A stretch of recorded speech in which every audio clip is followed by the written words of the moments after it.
Depends what is the target and what's the goal. To fully develop, I think it will take 50 years. But you want to have a basic infrastructure and then to have the basic factory production, I think you can do it, the smaller scale. But then, what is your goal within the overall Oman economy? How, if I were to put in the cap ahead of Oman Incorporated, therefore, how should I develop the park? I share the same common interest as the mining because it's the nearest resources that Oman have. Should we therefore work with him to say let him, because he have a user of port, he can just export the raw material, or should we do value added in Oman and therefore work with him and then see what are factories, industry that can grow out of this area? Some will be export, some will be import. So again, you're talking about potential and opportunity, right? Opportunity. It comes back to that. One thing that is happening, though, is lots of MOUs are being signed, right? Lots of agreements are being signed. We're talking about billions worth of MOUs. Okay. It's money on paper. It's not real money yet. In the past, people have walked away from these sorts of agreements. What's to say that the money, all these fantastic agreements are real, they are really going to happen? Okay. The issue is the details of the implementation.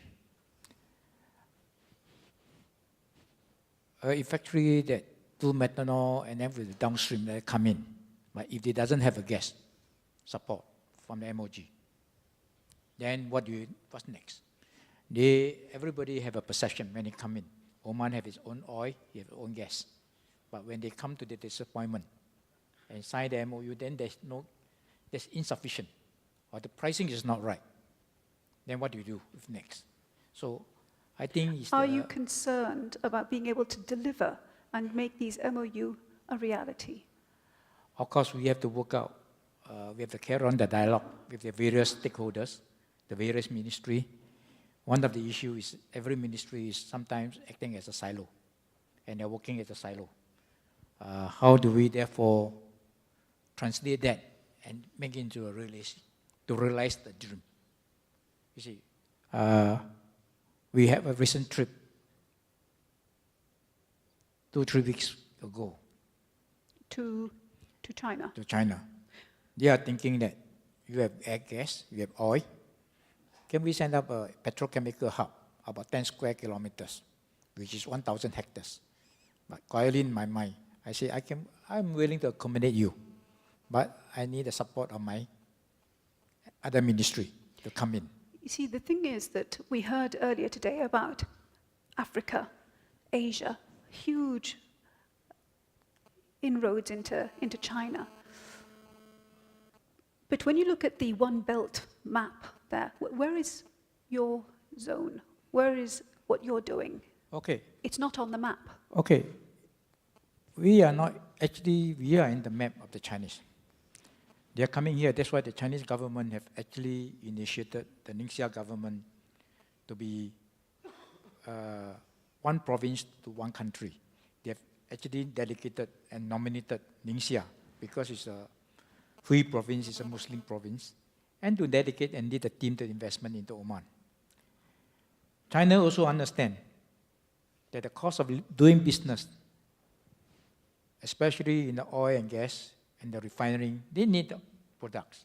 And the growing market is India and Africa. But the cost, if you get to produce in China alone, will be very expensive because they will lose the competitive edge. So the idea is to relocate many of the industry into Dukum. But we need many parties. You see, these are key, very strategic decisions. It's not a personal, a body. We only can provide the space. So what you're saying is you can do it as long as your partners and the people that you need to come together do come together. So again, we're going back to the issue of joining up dots, disseminating information, and not working in silos. I mean, this is pretty much the theme, isn't it? Can I go on to Tanfeed and Raul once again? What's happening? I think the initiative is essential. I think there's a lot of work in a number of labs. I don't believe there's enough urgency yet. The principle of Tanfid was 30-30-40. 30% would go ahead as planned, 30% would be modified, and 40% would probably be reconsidered and redefined. I think the front end is working pretty well. I've seen a lot of projects progress much faster than in the past. Again, the plans for projects, you mean? The plan for projects, but actually going ahead. The approvals, the licensing, the breaking ground, investments, and so forth. The second part of the funnel is not robust enough. That needs to be constantly generated. There are many opportunities that need to be brought up. If Project X doesn't go forward because MOU is just in wishful thinking, there's plenty of others that should succeed. So that part needs to move faster, be What's recognized. holding it up?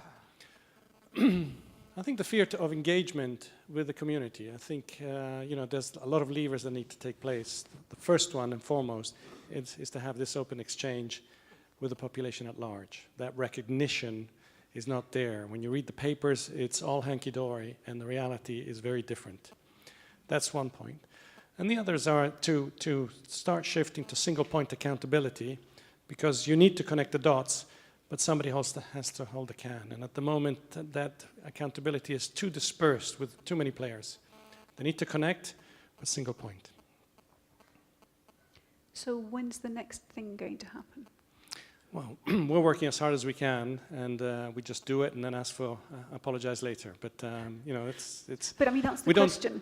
What is actually happening? Do you see what I mean? So you've got 21 projects identified. The potential is everywhere again, but it's about the doing of it. What's happening with? And the irony here is the Arabic word, tanfidh, to make it happen, to execute it. It's not happening. It's not happening fast enough. It is moving. There's no doubt about it. I've seen a lot of steering committees driving it with personal passion, commitment, and setting expectations, deadlines, no longer accepting a wishful MOU, ensuring that there is breaking ground. So it is moving. It just needs to be, more pervasive across the different sectors. So okay. I'm only seeing it in one or two sectors. So in order for us to move the conversation forward, as it were, what is a key thing that has to change and that is manageable and realistic to happen now?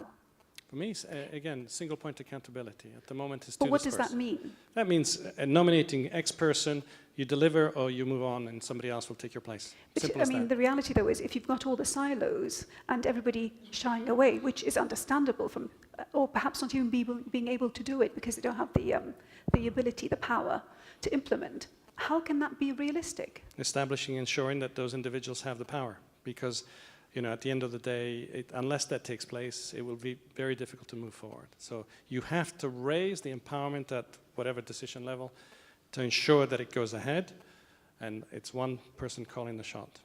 Thank you.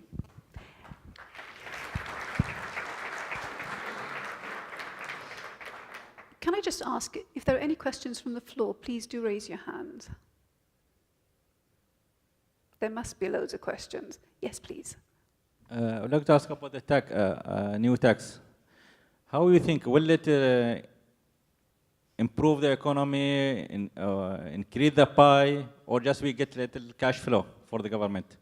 How do you see the future of this new initiative in terms of tax?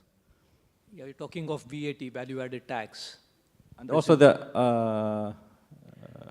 current one, corporate, 15% and yeah. I think it's the concept of withholding tax. Yeah. The concept of tax is that there's a social obligation. It's a two-way relationship, right? Yes. So it's not just about taking So, tax, but what is delivered in return. Yeah. So I think taxes. To answer your question, the corporate tax amendment, I don't think is going to increase the revenues for the government, for the simple reason that the profitability of the corporate sector has declined, is expected to decline. So therefore, by raising the rate of tax from 12% to 15%, probably only maintains the tax revenue, right? So this is where they are looking at value-added taxes and other taxes. But I think with taxes come the greater responsibility for the government to account for themselves. I was addressing students at the Sultan Qaboos University on the proposed expansion in the scope of tax. And one bright student raised the question that I don't think people would mind paying taxes, but the government would need to be accountable for how the taxes are being spent. This is what is happening globally. I think, so that's again a sense of responsibility for the government that, yes, we are taking away people's money, but we need to show how it is being spent and how quickly it is being spent for the benefit of the economy, which can generate more demand, more jobs, and business for everyone. Thank you. Question, please. Yeah, I have a question on the practical implementation of this VAT, because isn't that better to have a sales tax on, like in the US, rather than move to a value-added tax? It's much more complicated to implement, especially in an economy of small businesses with, limited capacity of making accurate accounting. Fine, thank you, Fabio. That's an easy question to address. Sales tax has been a form of tax which was being implemented by governments for many years, but they quickly realized that it's an inefficient way of taxing commodities, goods, services. Value-add tax makes sure that you actually get credit for whatever input tax you have suffered. So the businesses do not suffer. Otherwise, sales tax, you buy some raw materials, you pay sales tax on that.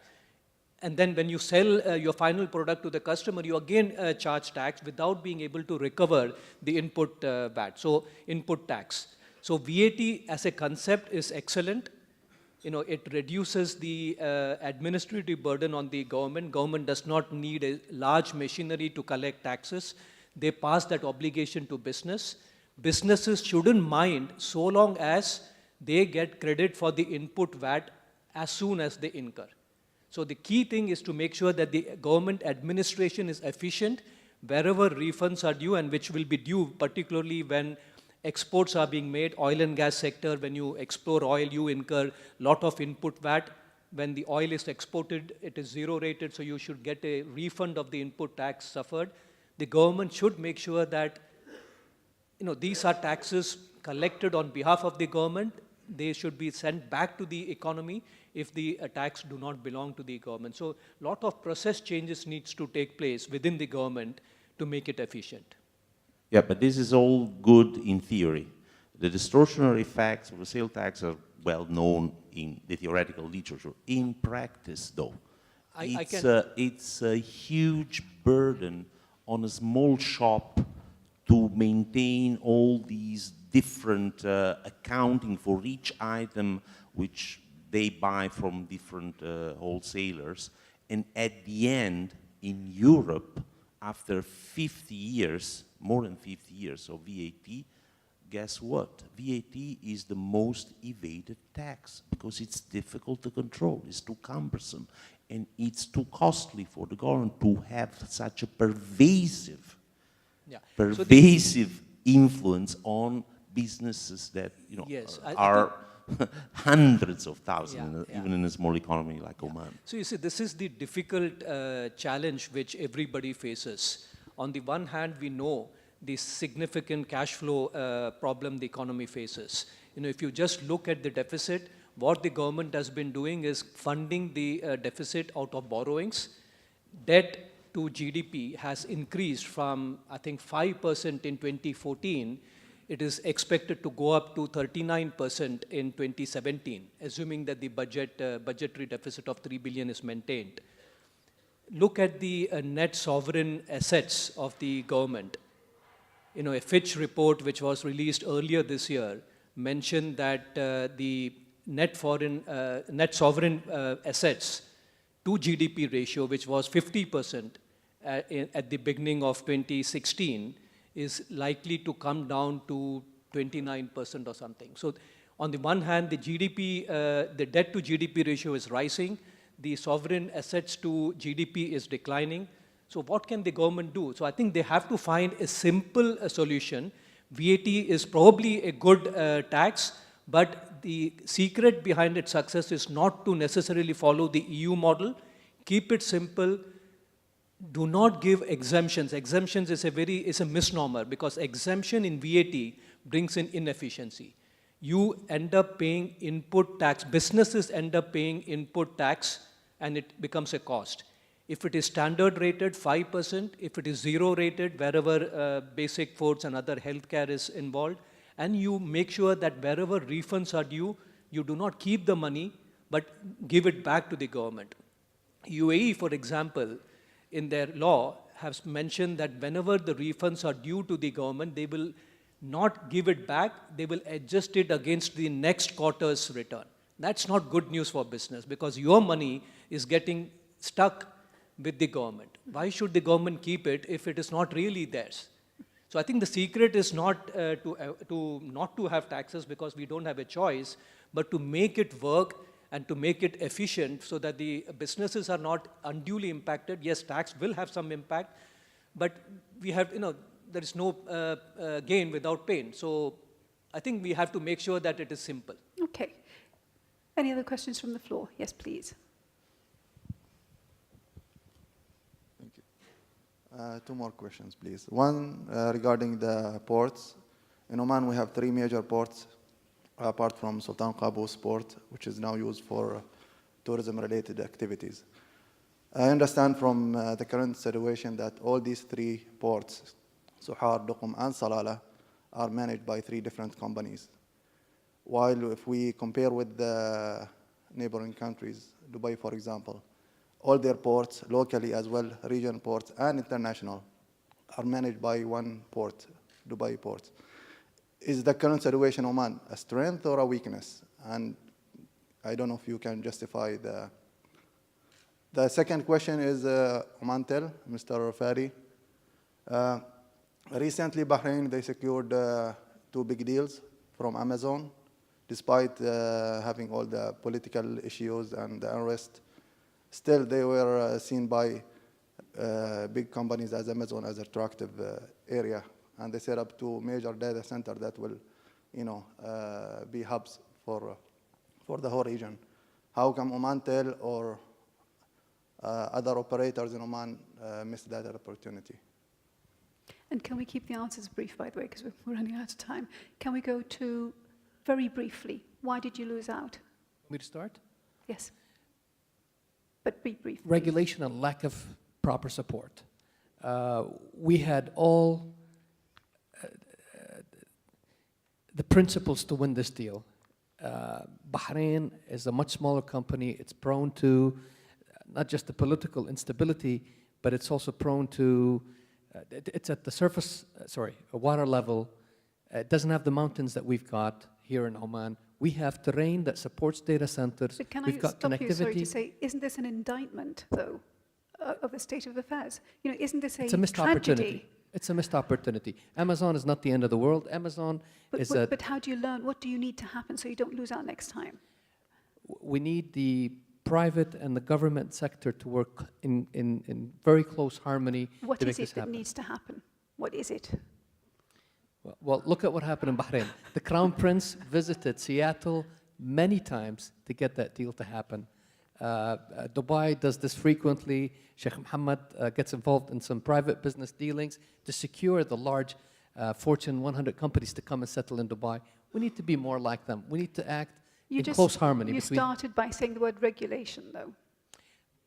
Okay, so let's go back to... It usually gets fanfare when you cite regulation. But in this case, it is the regulation, because a company like Amazon cares about access to data, who gets to see their data, their systems. They want that protection.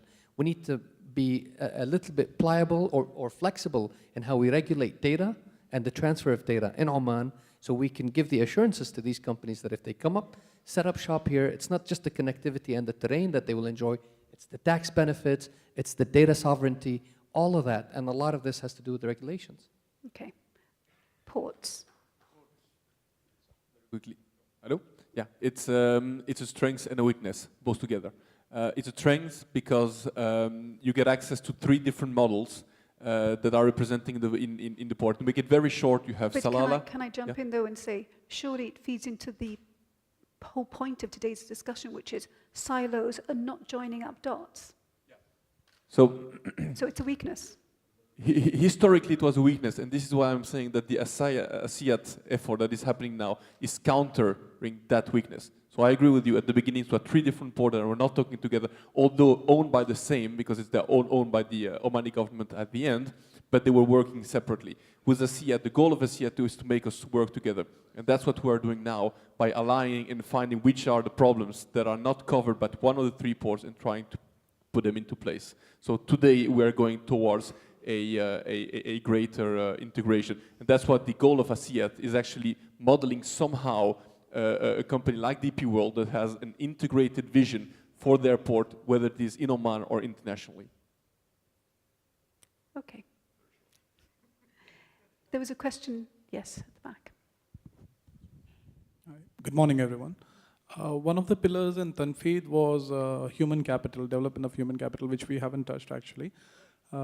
One question is, why are the messages and the actions mixed? For instance, if you want to develop human capital, you need to get human capital who are experienced in those sectors into the country. But the NOC rules and the other rules are pushing out a different message altogether.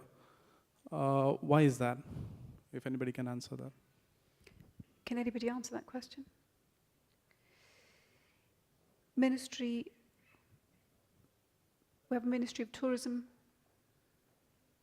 Sheikh Hilal, any answers? Any comments? Okay. What about you? Can you,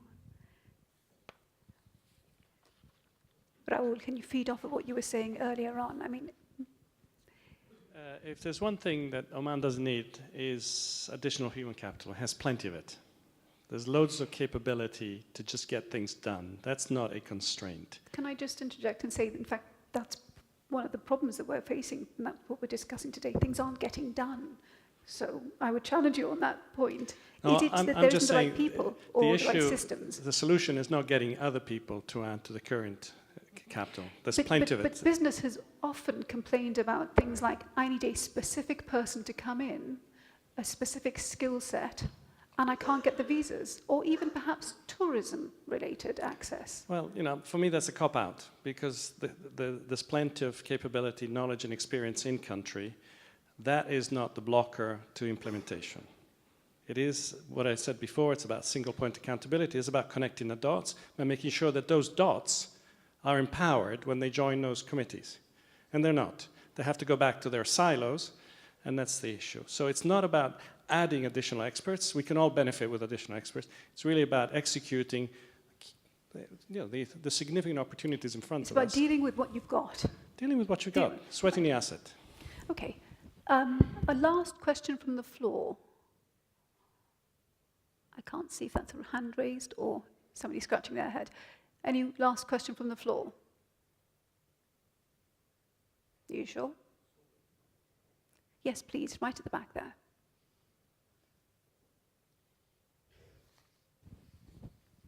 Thank you. I think it's well and good everybody is talking about connecting the dot, but who is going to tie the bell to the cat? Would you care to comment on that? Shall we just leave that hanging for a while? Okay, and while we think about this, Ali Shah, where are you?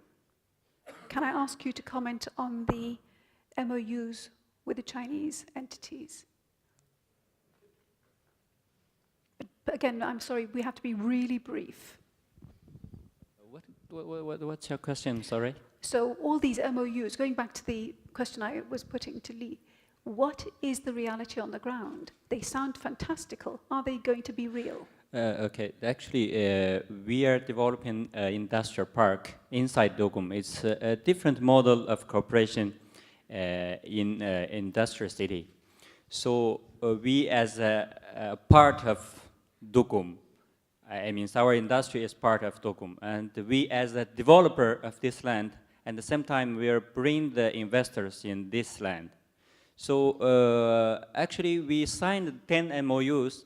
It's not the MOU, actually, it's a draft of the agreement. The reason is those companies did not have registered here in Oman yet. So when they have a legal entity, we assign the sub-usufruct right. So as a developer, we are doing now, today, I mean, the infrastructure and some just like offices, residential, and some market, and something like this, we will do it. And the rest, the projects, all the investors will come. And these 10 projects, today it's in the period of design, especially the D10 design period. But what are you saying to them? What's the big selling thing? Just like Mr. Jalal said, location, it's the first thing. What do you need to deliver for them to continue with you? What do you mean? So you're saying, come, we can do this, you can do this in this free zone. Yeah. I told you because of Jalal said this, the location is first thing, and secondly, because Oman is a stable country, and third one is they have a good policies. If there is no taxes in future in Dukum. What are you concerned about? There must be something that's really concerning you. What is it? Nothing concerns you about what you're doing?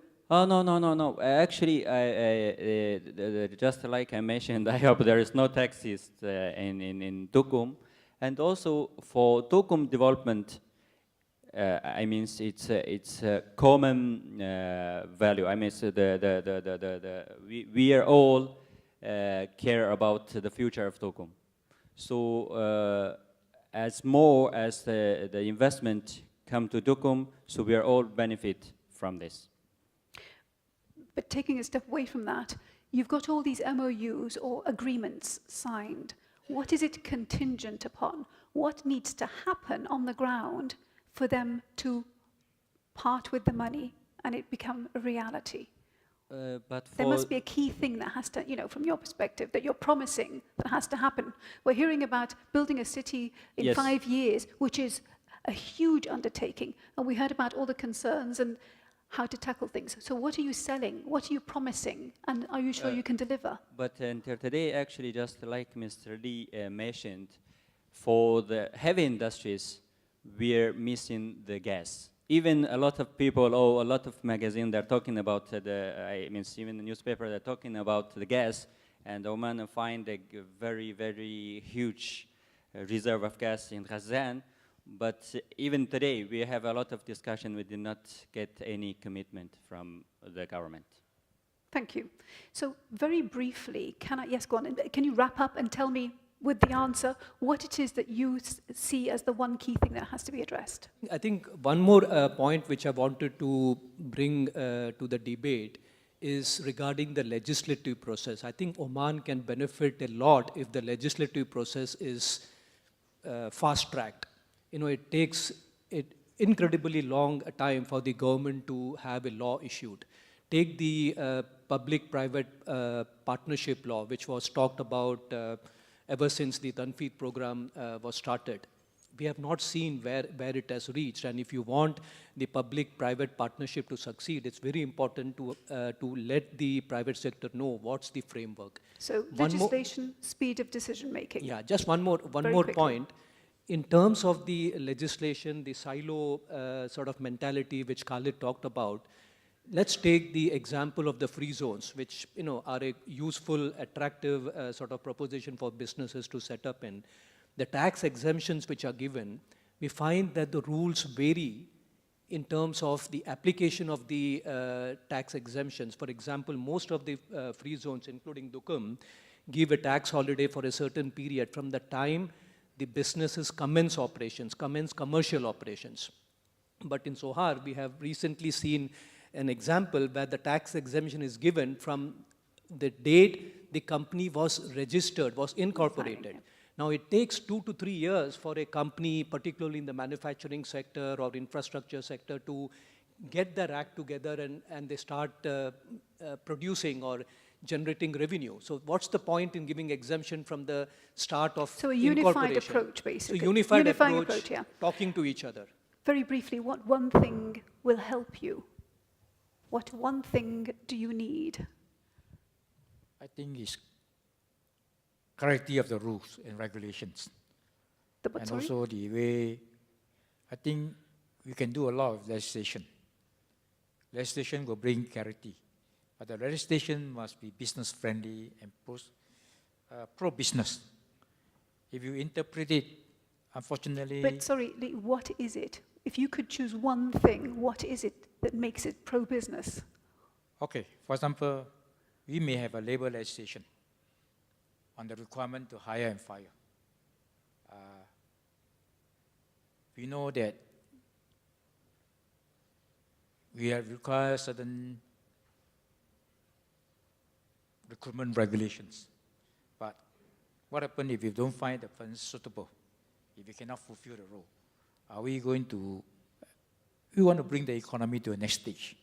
So it's being free to choose the right person. Correct. Employing on merit. Yes. That's your thing. Pascal, what one thing?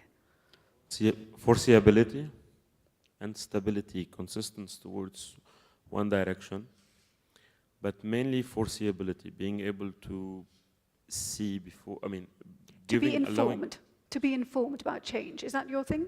What is it? Not only informed, yeah, but maybe participate a little bit, but mainly the fact of for the regulation to be foreseeable, for us to be able to see so clarity where around we're going. Decisions. Okay, so clarity, more clarity, and being involved in the decision-making process as a private sector. Yes. Yes. Yes, please. What's your one thing? Regulation.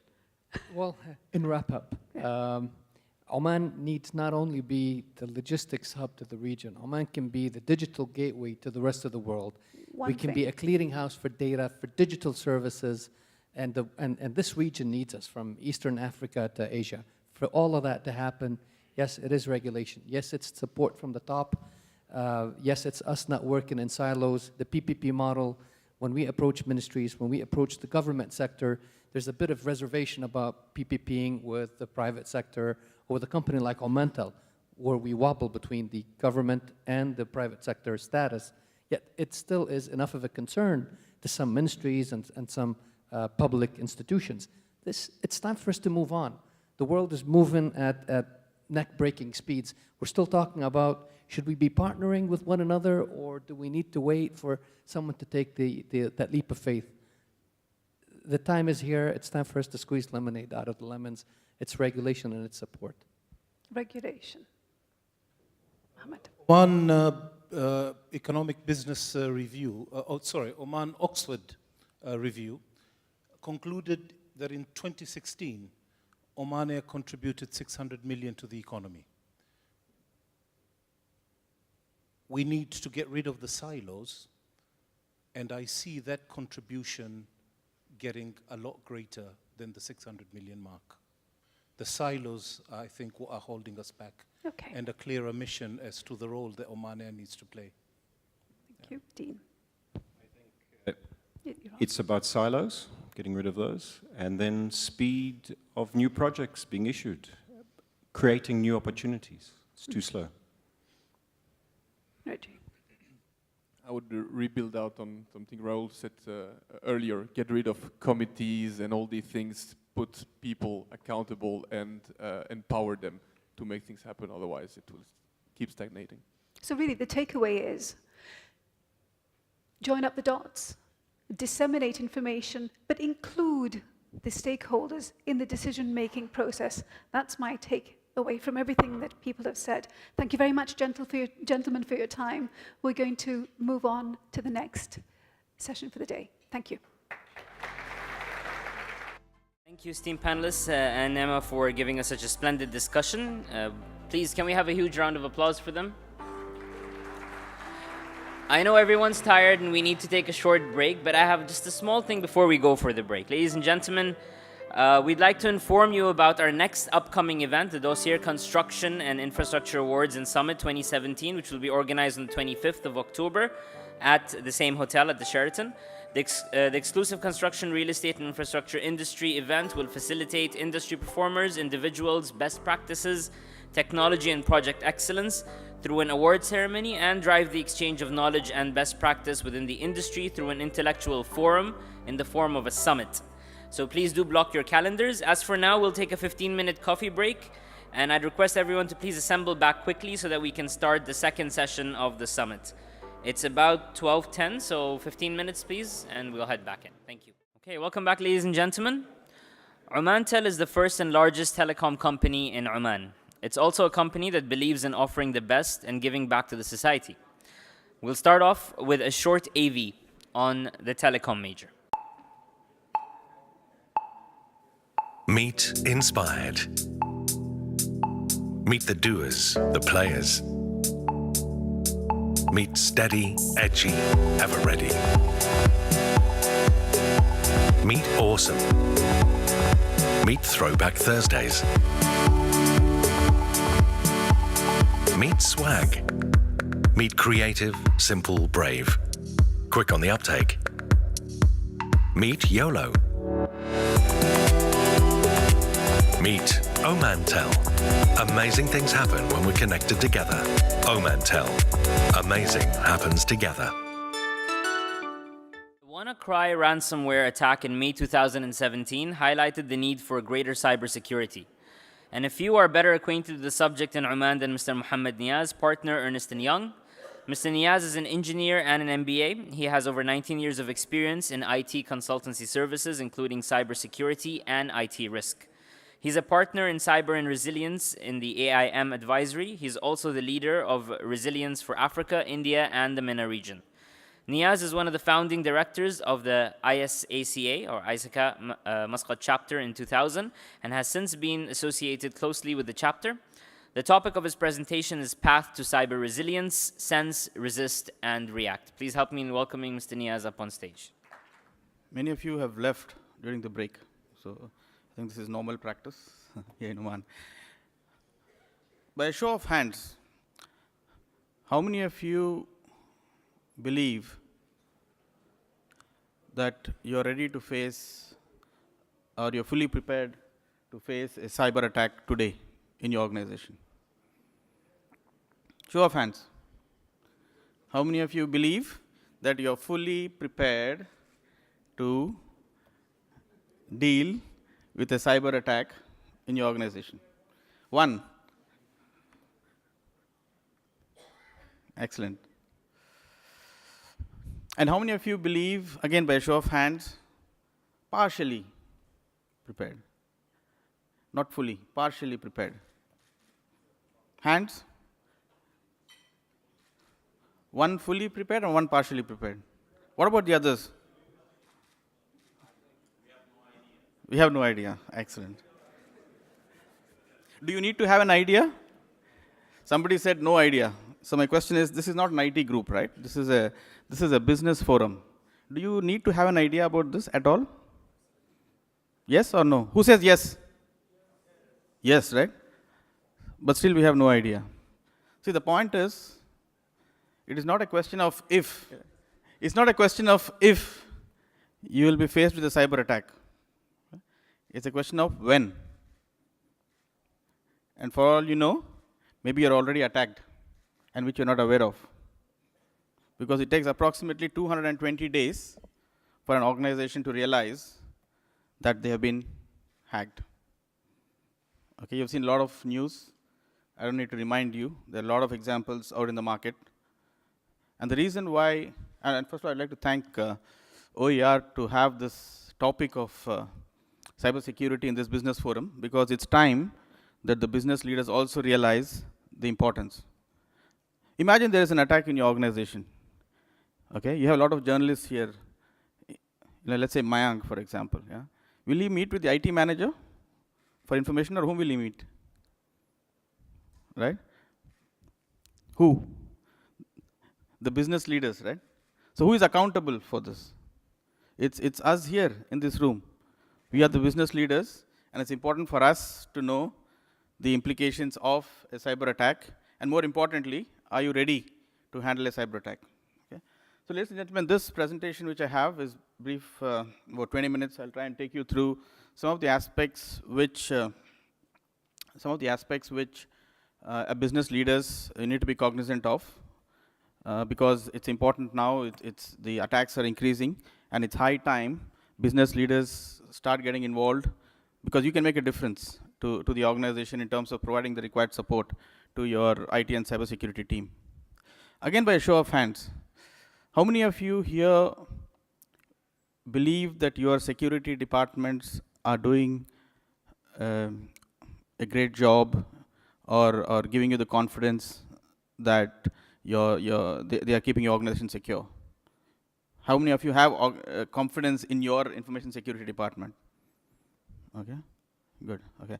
Well, from these show of hands, the good news is that you're not far from the others in the industry, okay?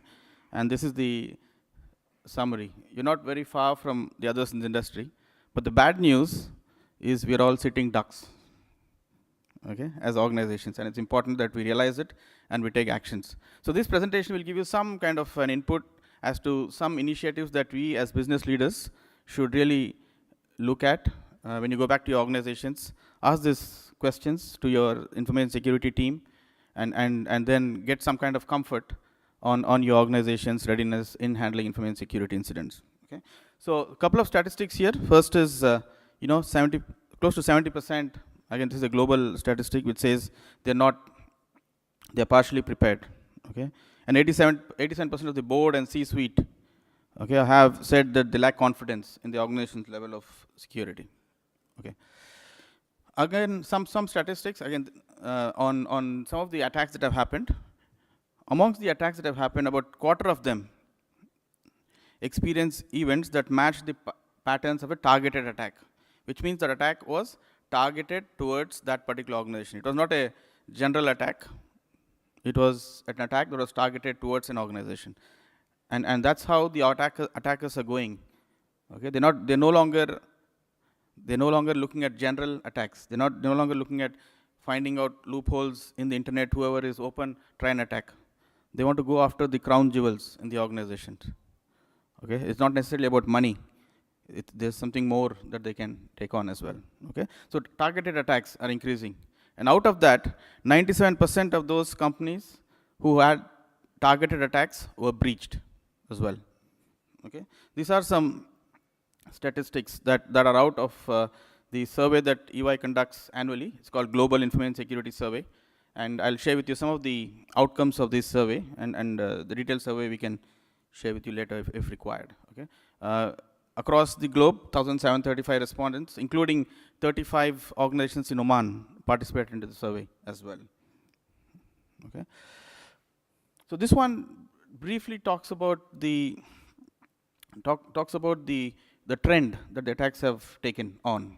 Okay, earlier it was those on the left-hand side. You'll find the attacks that are script kiddies. I mean, people who are curious. They just want to prove that they can attack, and they do that. And right up to the other extreme is you have this state-sponsored attacks, advanced persistent threats. What does it mean? The attacker sits in your organization for days together, weeks together, and months together, and gathers the information without your team knowing that he is inside. And then, when he finds the right time, he launches an attack. Example, Bangladesh Bank, $85 million or $70, $80 million worth, lost money. So the attacker was in the bank for 6 months, okay, and they were not aware of it. All the time watching and then observing what's happening, what's the traffic.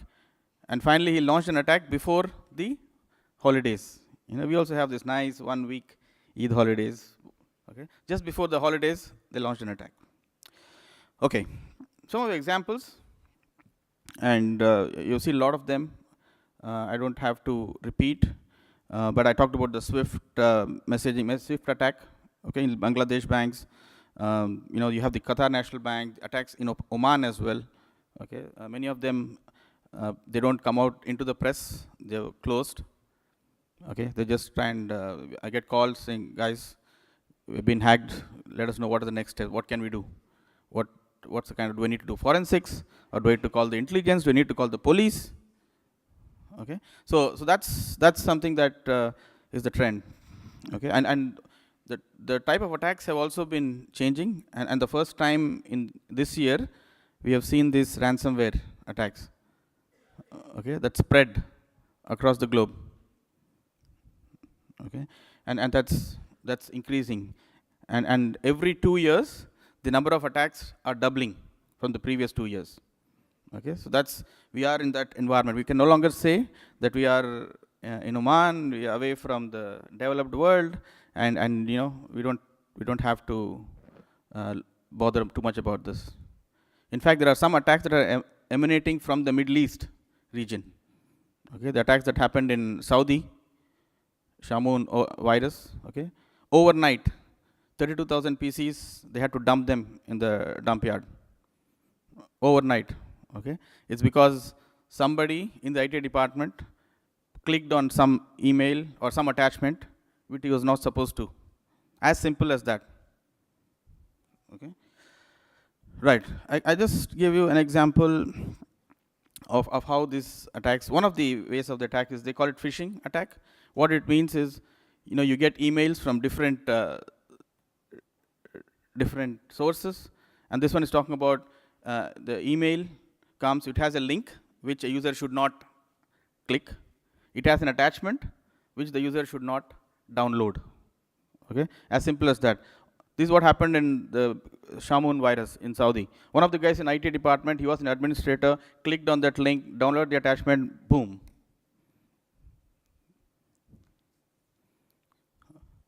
And some of them get emails like this. Okay. Can anybody say anything fishy about this email? It comes from administrator@gmail.com, for example. Okay. So users should be aware that when something like this comes, you have to be careful. Okay. It also gives a threatening message. Your email account is about to be deactivated by your system's admin due to unusual activity. You won't get threatening messages like that from your IT department, at least normal IT departments. Okay. So users should be aware that these are the things that they should be prepared. Okay. You're familiar with, there's an advanced attack called spear phishing. This is a general attack called phishing attack. There's an advanced attack called spear phishing. What is that? The attacker gets into your environment, okay, hacks into one of your users' email box as if, and he basically pretends that a user is sending a mail to another user. So it's no longer from somebody x@gmail.com. It comes from your own boss. Please transfer the funds to this. And this is not theory. I was speaking to guys, CFOs in Oman, who were subjected to this attack. One CFO I was speaking in Sohar. So the boss, the GM, had gone to Dubai for some training, and the mail came from the GM. I'm in urgent need. Please, can you transfer this money to my account? So this had not happened before. So the CFO called the GM, say, are you sure you want to transfer this money to your account? I said, no way. Where's this? So this is advanced spear phishing attacks that are happening. And some have already transferred as well and lost. Okay, so that's the story. So what do organizations need to do to achieve this? Okay, the survey comes out with 3 key actions which organizations need to do, which are logical. I'll try to make it as logical, as business-minded as possible. The first, you need to have more of a sense. Okay, they have sense, resist, and react actions. You need to have actions relating to sense. What does sense mean? You need to predict threats that are coming into your organization. So it means you need to be vigilant. You need to have what is called as cyber threat intelligence, which is if there is a WannaCry happening around the world, before it would come to me, I just need to make sure that I've patched my systems, I've got things ready so that it doesn't hit me. Or if it hits, I'm able to respond, or it doesn't affect me. Okay, things like having active defense. What they call as active defense. What does it mean? So to give you an example, you have these police, right? ROP. So when there is a fraud, or when there is a event or crime that happens in the air, in open air, so they can catch you, right? It happens in the open air. So what happens when crimes happen behind closed doors? What do the police do? They have something called a CID. Okay, they have these missions. What do these missions do? They kind of identify, perhaps in this area there is something that may happen, so they send teams to that mission. So similarly, there is something called threat intelligence or active defense. What does it mean? You identify your crown jewels in the organization. What is crown jewels? The data which your attacker is keen to have, something that's valuable in your organization. Okay? And you have those defense, active defense missions that you launch to make sure that nobody is hiding inside your systems, so on and so forth. Okay? These are actions relating to sense. Resist. Resist is your capability of the organization to resist attacks, which is you have a corporate shield. You have a strong corporate shield in your organization. So that if you are attacked, then you are able to resist the attack that happens. Okay? There are some actions around this. I'll share that across with you as well shortly. Having your system. In fact, many of these attacks, WannaCry and others, if you had maintained your proper minimum baselines, minimum security standards, they would not have affected. The sad thing is less than 5% of the organizations maintain the proper housekeeping with respect to security. Okay? So resist is about having proper strong shield, corporate shield in your organization to prevent such attacks from happening. Okay? And if your sense is not done or your resist has been broken, then you need to have a react. What is react? If you are attacked, how will you bring back to normalcy as quickly as possible? Which means you need to have proper incident management response, incident response process, proper crisis management. You need to have a command center, right, for cyber, or even for the normal crisis situations. You need to have a command center, crisis management center, which is where you will all, at least the senior leadership or the crisis management team will meet and then give instructions for handling a crisis. So you don't have to form that during the crisis situation. You need to do that when the sun is shining. Right? So you need to form the crisis management team. You need to form these command centers. Okay? Have the drills, which happens at the senior management level, your level, business leader level. Have the drills, practice them, so that when there is a God forbid you face an unforeseen situation, you are able to manage that situation better. Okay? So that is react. So you need to have a balance of activities, initiatives around the sense, resist, and react. One of the good initiatives that organizations typically do in other regions, and also it's fast becoming a trend here, is to have what is called as a security operations center. So what is that? It is a 24/7 monitoring of your security within the organization. Okay? Because many organizations believe that having a firewall or technical systems is enough, it will save you. All these good, lovely technical solutions only help you saving from known attacks. But there are a lot of unknown attacks. Because these systems have to be configured. They need to have rules in place to prevent such attack happening. But many of these attacks are happening every year, every day there's a new attack that's coming up, which the systems cannot stop. Okay? So having a cyber security operations center which monitors your environment 24/7 is a good practice which helps you across these three dimensions of sense, resist, and react. Okay, what the survey also shows is in organizations, the focus is more on resist. Organizations are not doing enough from a sense and from a react perspective. So there has to be a good combination of sense actions, resist actions, and react actions. Okay? So I gave some examples from a sense perspective. It's installing or even outsourcing to a third party, continuous monitoring of security, which is called as SOC, Security Operations Center. By the way, we're setting it up in November for the Middle East. We're setting it up in Oman. Using cyber threat intelligence, okay, I talked to you about that. Identifying vulnerabilities and installing active defense. Okay, what needs to be secured? Good question. Should you only secure your organization? What is your organization's perimeters? Is just restricted within the physical boundary or the virtual boundary? You also need to look at many other stakeholders who have access to your organization, right? So you may have a strong posture within your organization, but if your supplier does not have that similar posture, or your customer, and is connected to your organization, then you are vulnerable. as well. So you need to look at, you need to form a risk-based approach, which is identify what are your assets, what are the risks that you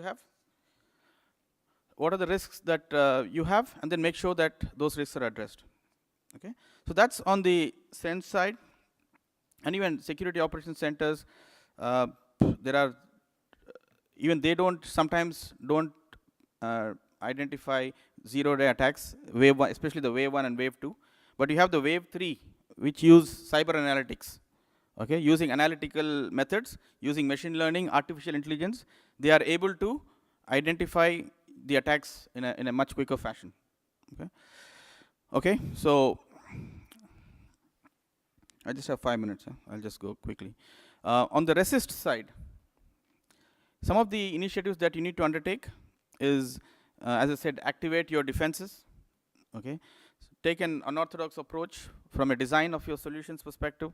Okay, switching from fail-safe systems to safe-to-fail, which means rather than focusing on redundancy of your solutions, you need to see if I face an attack, that system should be able to be closed and shut down without affecting the rest of the systems as well.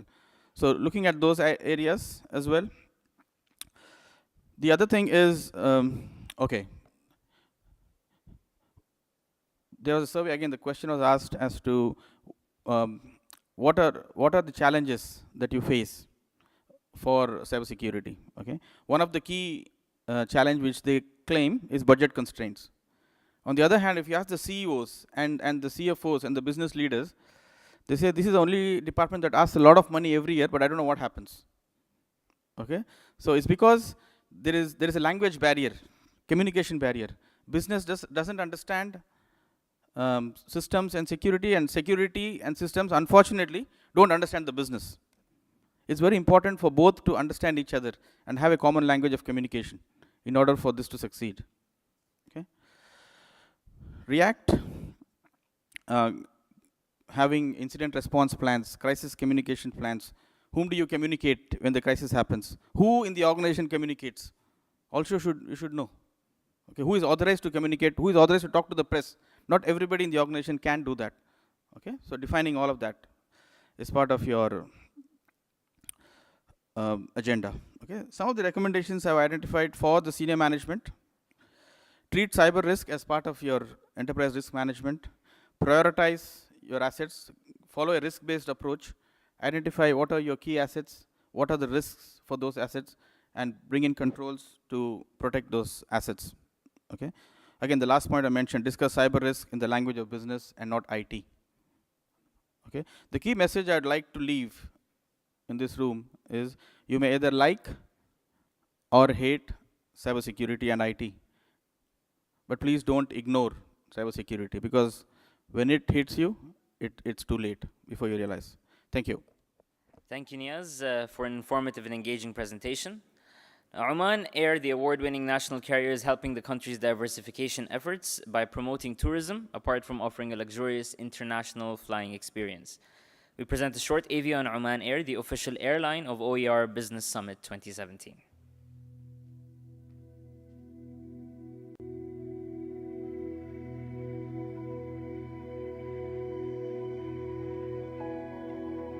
The Sultanate of Oman, home to culture, heritage, and amazing beauty. For decades, Oman Air has been leading Oman's aviation sector on a path of growth and innovation. Its takeoff marked the beginning of an airline that would give wings to the nation's dreams, inspiring achievements in training and development of the next generation while connecting people across the world.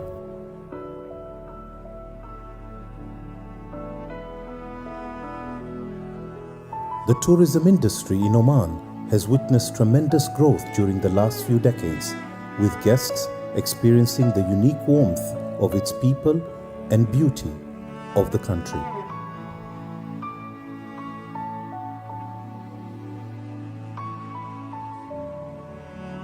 Oman Air has been a key influencer of that growth and as the Sultanate's national carrier, has showcased Oman to the world in all its splendor.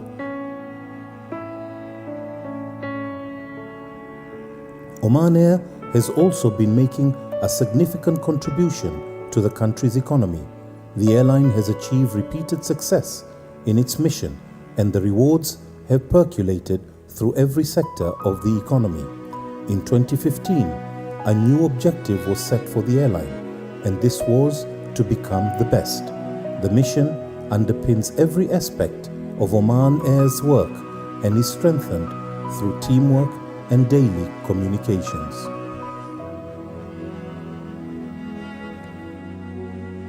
As we complete over 2 successful decades in our role as the national carrier, we take this opportunity to express our heartfelt gratitude to His Majesty Sultan Qaboos bin Said, whose vision has always been our inspiration and our strength.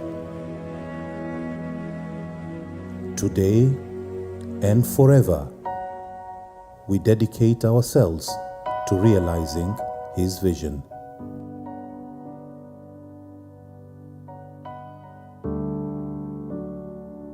We take pride in promoting our beautiful land to the world. Welcome to the Sultanate of Oman, where beauty has an address.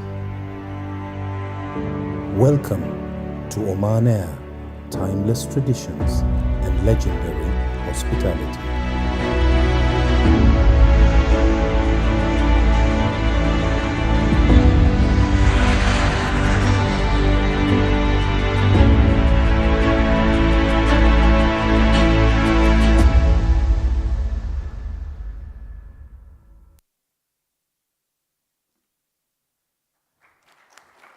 Beauty definitely has an address, and it is Oman. It's time to start the second panel discussion of the summit on public-private partnership, private sector as an equal stake partner in development. I'd request Ms. Naima Bouwarda to please come back on stage to commence the proceedings. And I'll try not to bother you so much this time. Thank you very much. And in fact, I want to say I flew in on Oman Air last night, and I want to apologize because I wasn't paying any attention to the safety video, and I just heard that it's changed, and it's using the beauty of the country and tricks like incense instead of smoke and that sort of thing. So I promise I will be paying attention, okay, next time. Right. Private sector as an equal stake partner in development. That title is loaded, isn't it? Would you say? Please join me in welcoming to the stage the Director of Kimji Ramdas, Pankaj Kimji, the CEO of Oman Oman Society of Contractors, Shahswar Al-Balushi,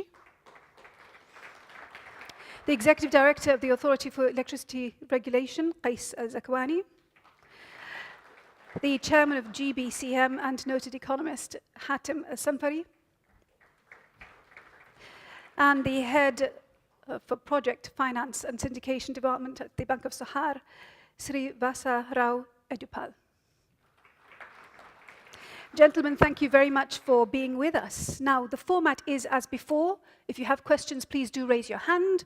Keep the questions brief, please, because we are way over time. Pankaj. Is there a partnership? Is there? Yeah, we don't certainly have a partnership, but I mean, I'm sure there must be partnerships outside. Yes, there is a partnership between government and how do you define that? How do you define it?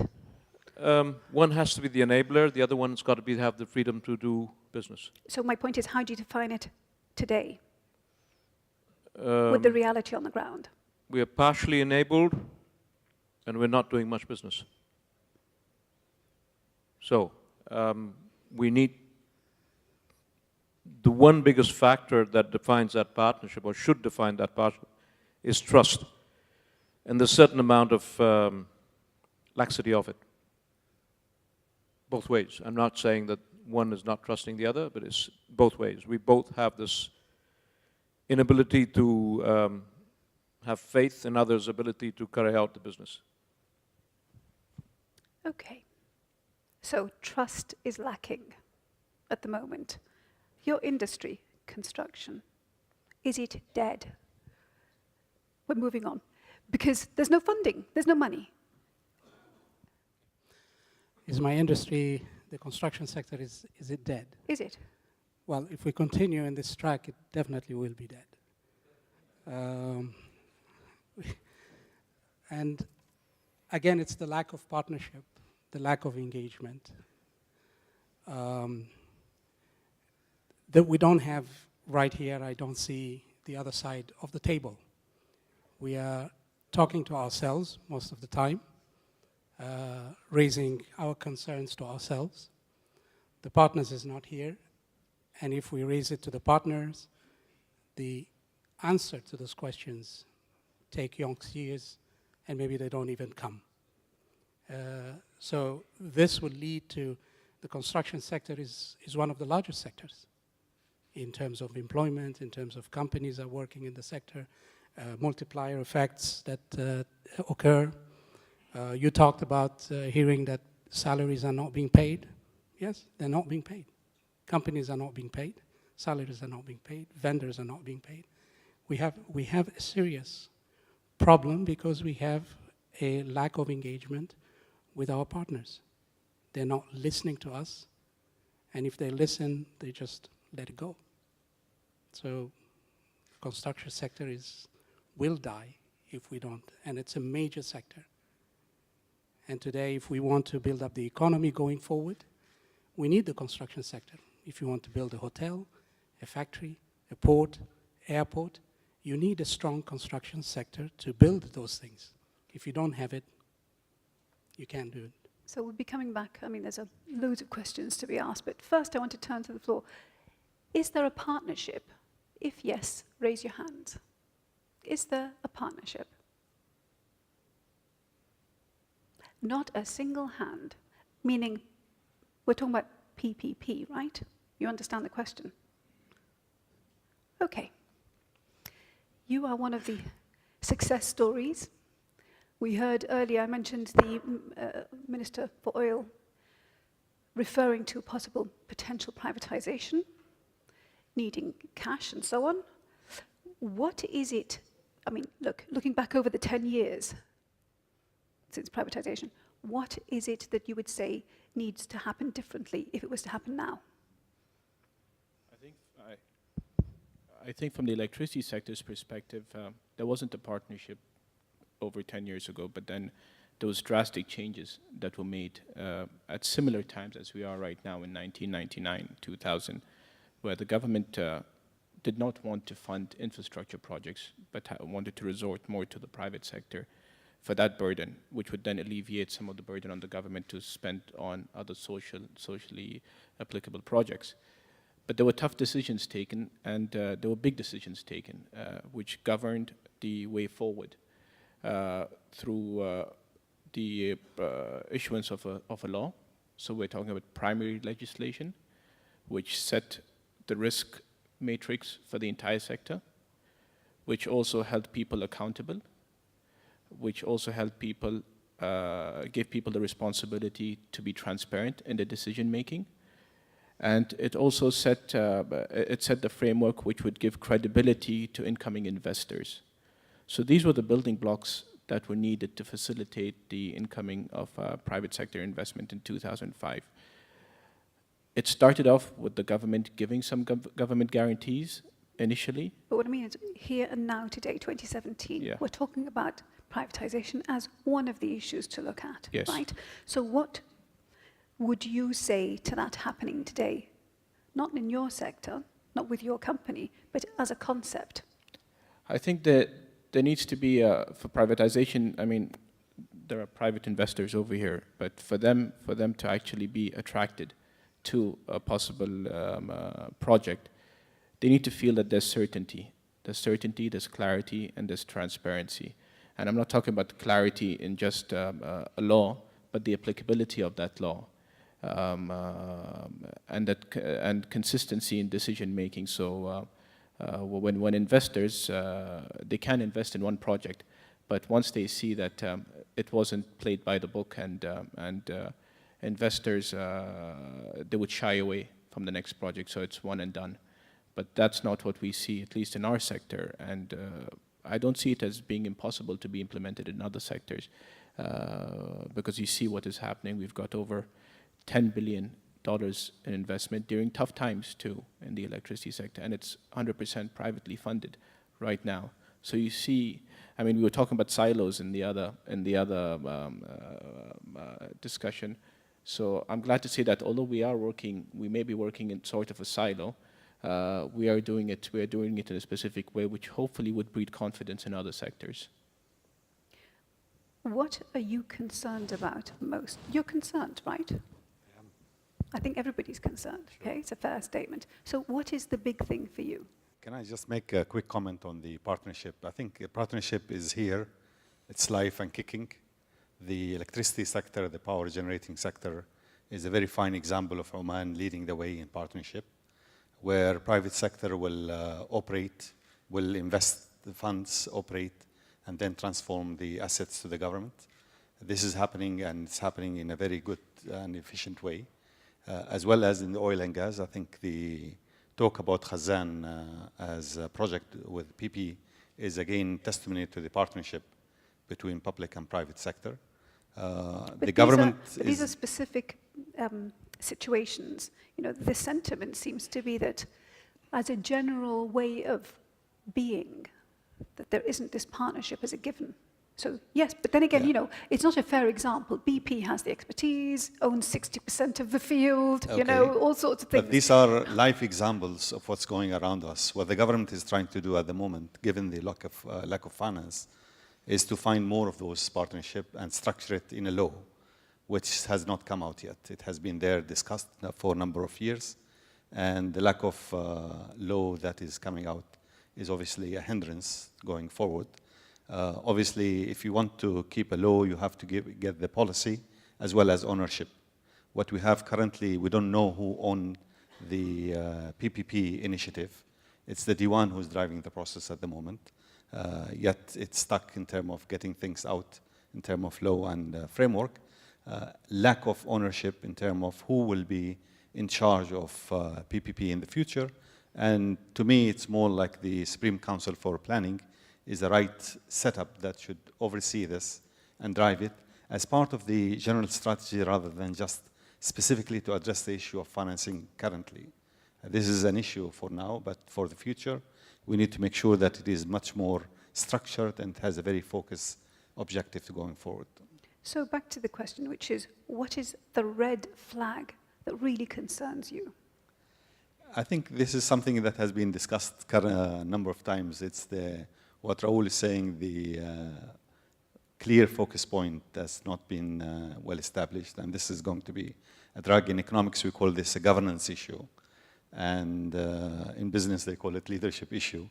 But nevertheless, it's all one thing, is about who is driving the process and who's sticking their neck to get things done, so and they will be accountable for it. Who's making decisions? Sure. Where is accountability, really? That's what you're talking about. Okay. Funding, money, no credit, no growth. How can you help? Well, I come from a community which has been eternally optimistic. We have been with the industry through thick and thin. There were no pockets of time where economy was looking north. There were pockets of time when economy was pretty shaky. But all through, we were there with the industry. When it comes to industry and supporting the public-private partnerships in specific, we rely upon the framework, the legal and contractual framework as the basis for, Mr. Kimji has suggested it is trust. We put it in the commercial language, the contractual obligations between the parties. As long as the contracts are, established, enabled, and enabled for enforcement at an independent arbitrary mechanism, we are there to fund. Banks in Oman have come up with the wherewithal to support long gestation projects. You can say even we have funded water and power projects which are running into 30 years of operations. So what we can confidently say is that yes, banks in Oman are there ready with the challenges that are posed by the evolving models of public finance.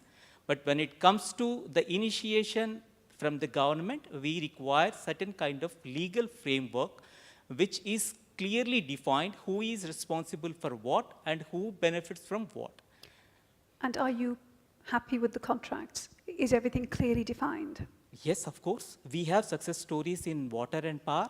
We have showcased some projects which are of world class, which have been operated by private sector.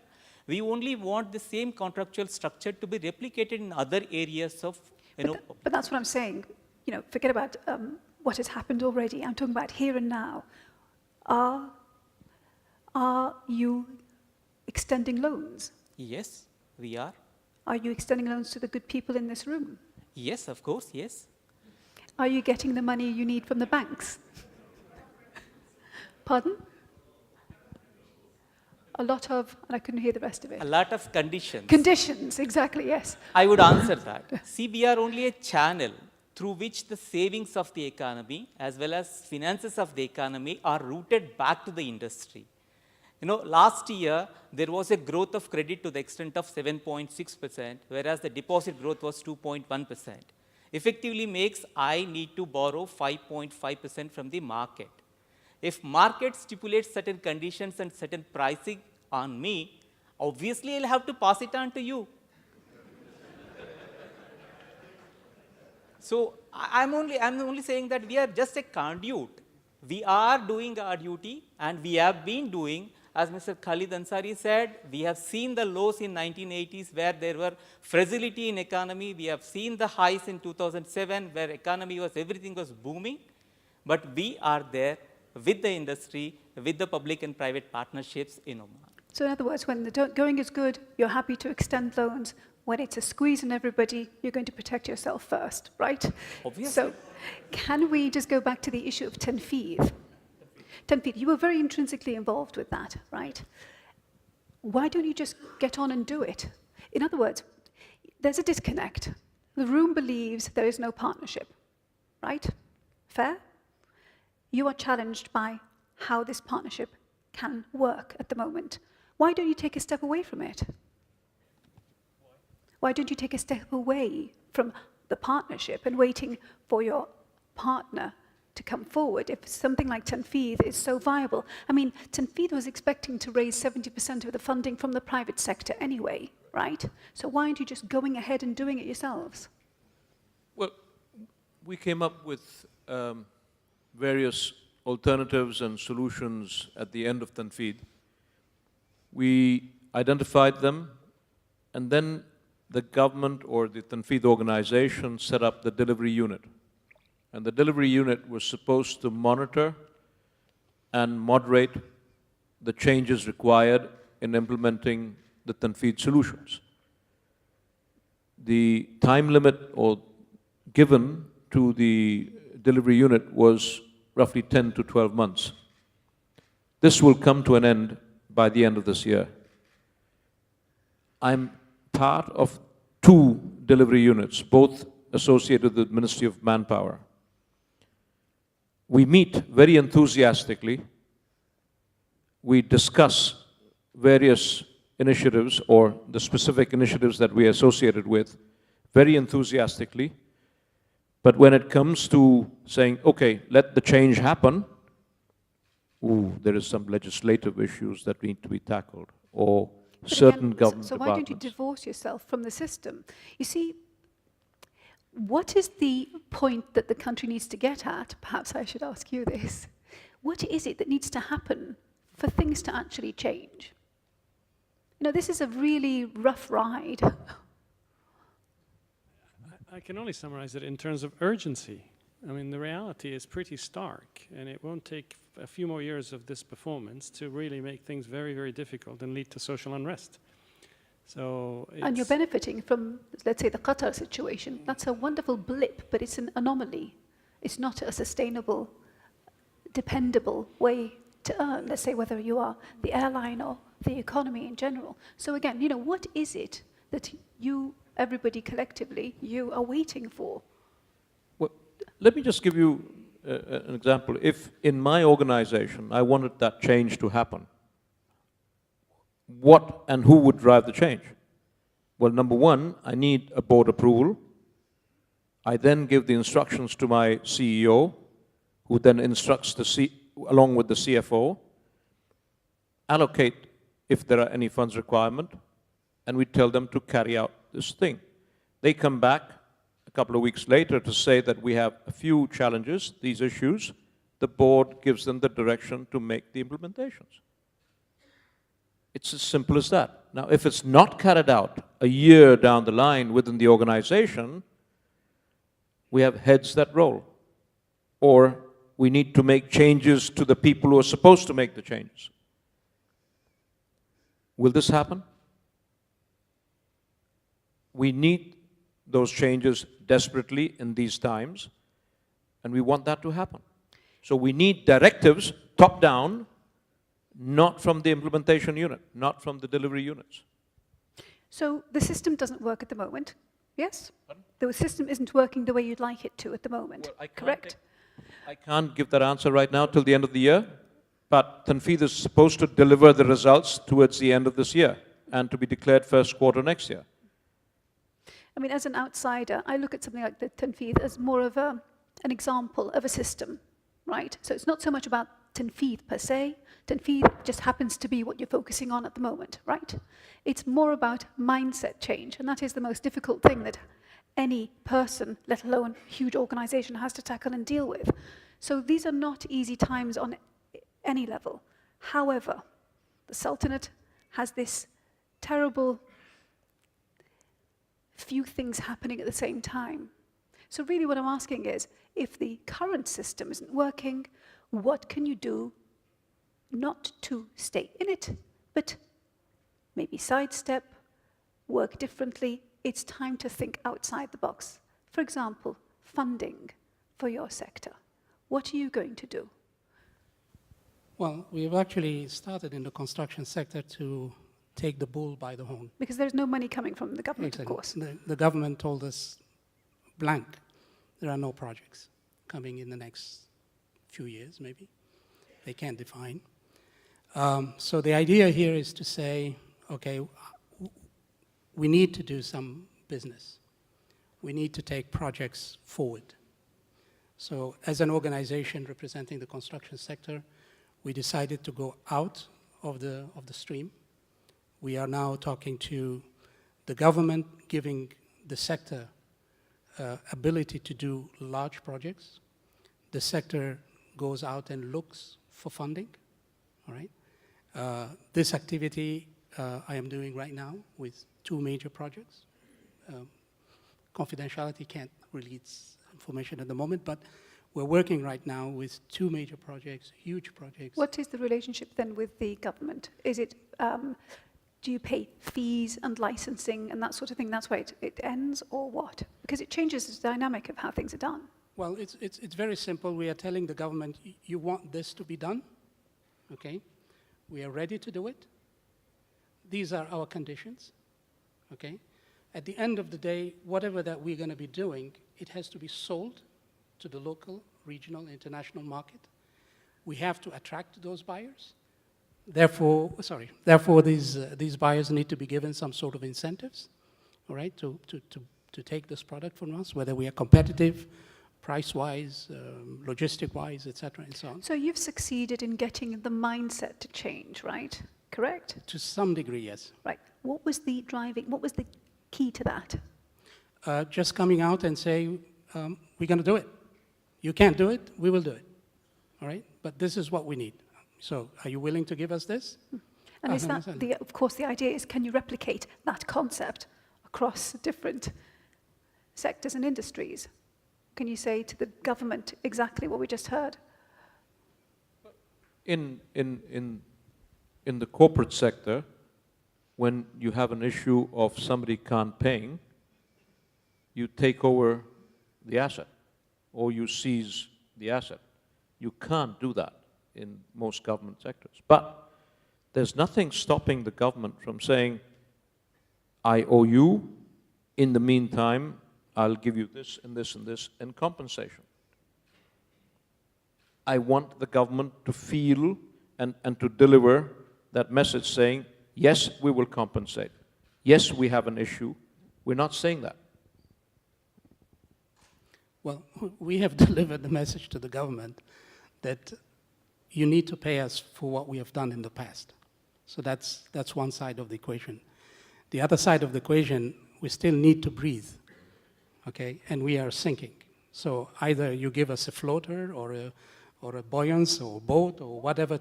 If you don't have, then okay, tell us you don't have, then we will go and get one ourselves. And we'll try to do that one way or another. In the construction sector 2 years ago, I said the sector was dying. And that was 2 years ago. Okay, so we raised the red flag. Nobody paid attention, but then at least we recognized that that is the direction, and we started to work towards that resolution of these problems. We felt maybe 10 fees was going to be one of the potential area where we're going to see a rapid turnaround.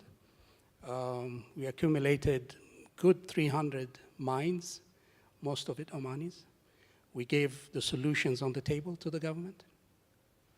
And we are now waiting the other side, which is the partner, to deliver on the things that needs to be done to realize those solutions. So the solutions are there. We talked about them. We gave them, we came down to 3 feet. We put all the, what is required, who needs to do what, when, etc., and so on. Okay, so the other side has to be now ready to move effectively. They have to have the ability to say, okay, we're going to change this law. We're going to change that law. We're going to introduce new regulation. Okay? But we are taking the initiatives ourselves, and we are going to try to implement the project, find the business for ourselves. We're not going to wait for the government. So, busy work versus productive work. It's fair to say that government institutions have what people call hidden unemployment. Unemployment is on the rise in the Sultanate, and that's without the hidden unemployment.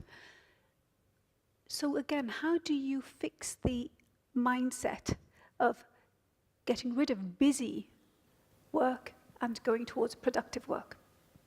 Okay, in the past we had a number of crises. We had in 2011 the Arab Spring, and then we have 2008 before that, drop in oil prices, and we seem to have gotten over these crises without learning much out of them. And we have now a recent one, a big shock.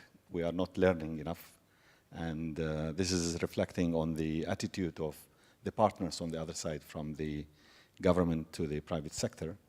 And obviously, if we talk about partnership, the public-private partnership, it should be in line to achieve an objective, which is growth. And growth is very essential to create jobs. Currently, what we are having in place is an environment that is not stimulating growth. Banking sector have been more or less shielded from such a challenge, but not for long, because debt is going to be accumulating, and therefore the provisioning will kick in, and that will squeeze more the private sector. The cost of doing business is increasing, and obviously that's not adding up to the objective of creating growth, whether directly through the government spending, which is very limited, or through the partnership that can be financed from abroad. So here we have a challenge, and we don't seem to be able to react quick enough to handle the crisis in our hand. And it accumulates the effect of it in terms of public sentiment that is getting really edgy in terms of what the government is doing and the level of trust that they have with the government. So the status quo is a very dangerous one, and we cannot afford to go forward. The challenges is immense, and I think many in the private sector realize that. The government is split in their mind. Some of them feel that there is a crisis, others feel there's no crisis. And until they get their mind together that there is a really serious crisis, you have to deal with it, it will be very difficult to push anything forward and for the government to facilitate such change, which the private sector can lead the way forward. They can be of great help in creating that momentum to grow and to bring the funds internally and externally. But I think the opportunity is not there yet, and the struggle is just how to get out of that bottleneck. You see, the opportunity is not there yet. What does that mean? You know, how bad does it have to get? But is there a crisis?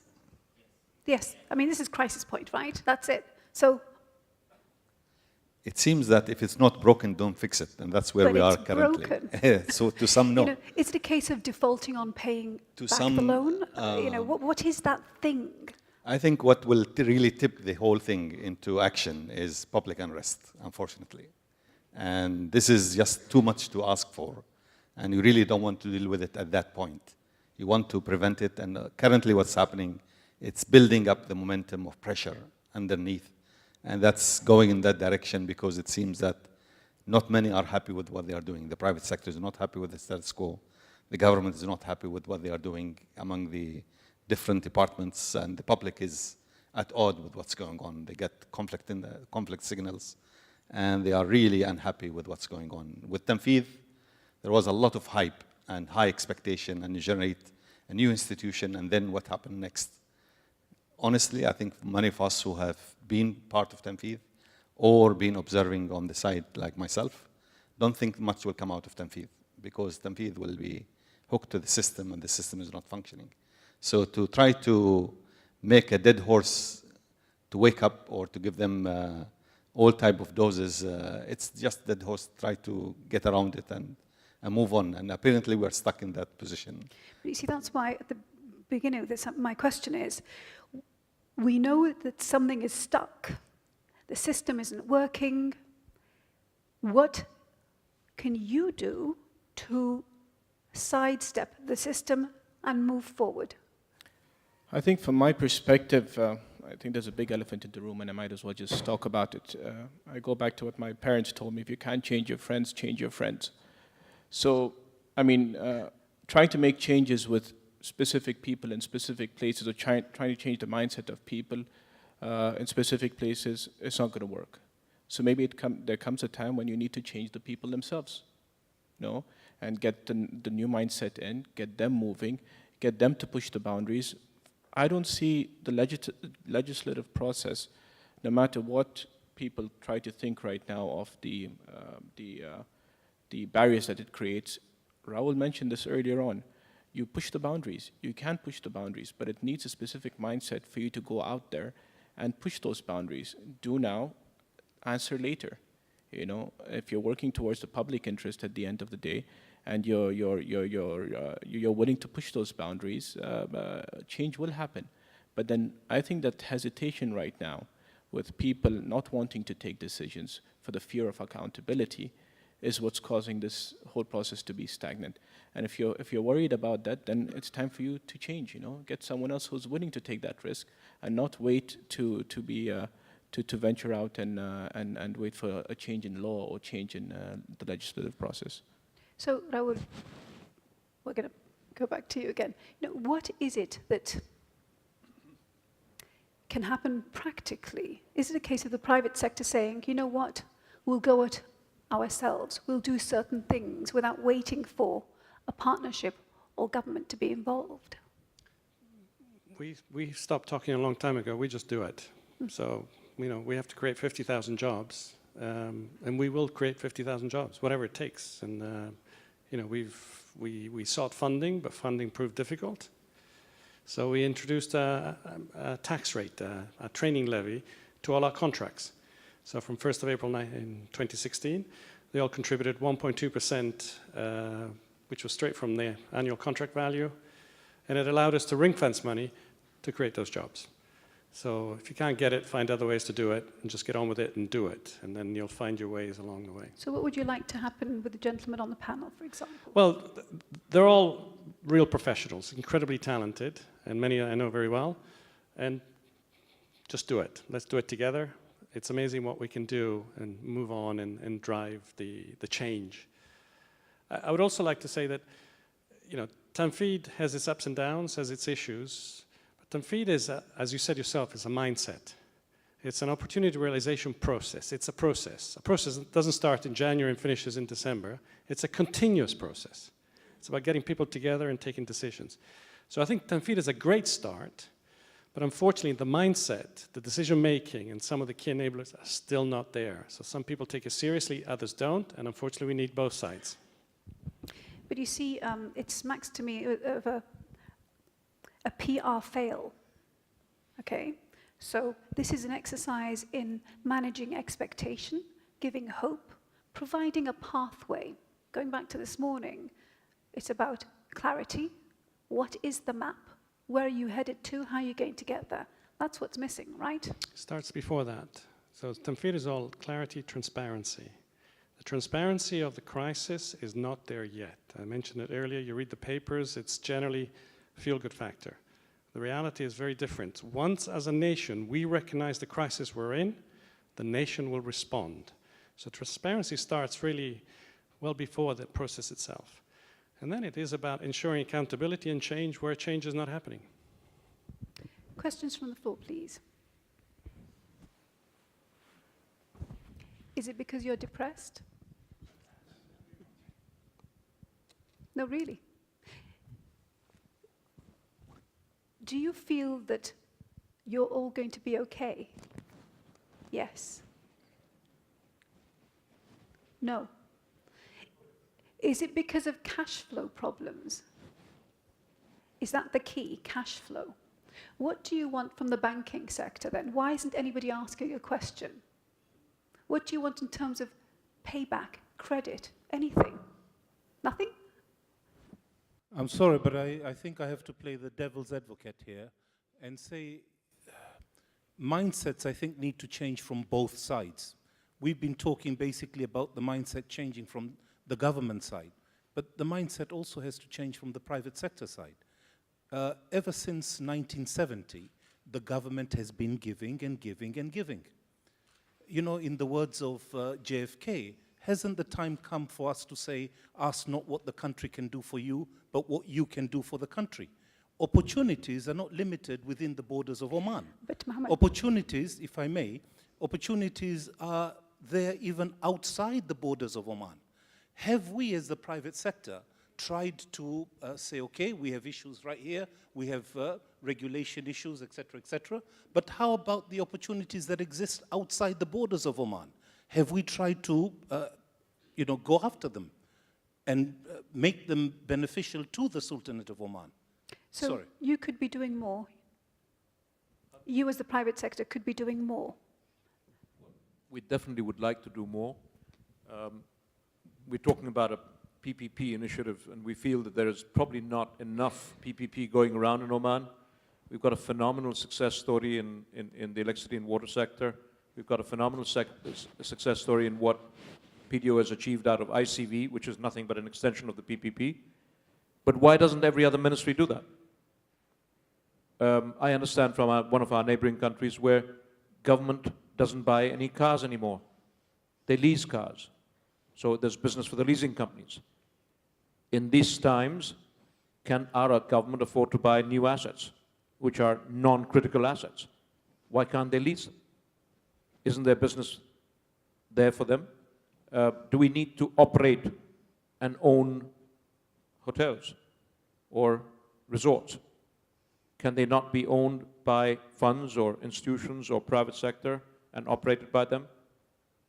It's just one area. I mean, apart from critical regulatory and economic security areas, can the government not part with these assets?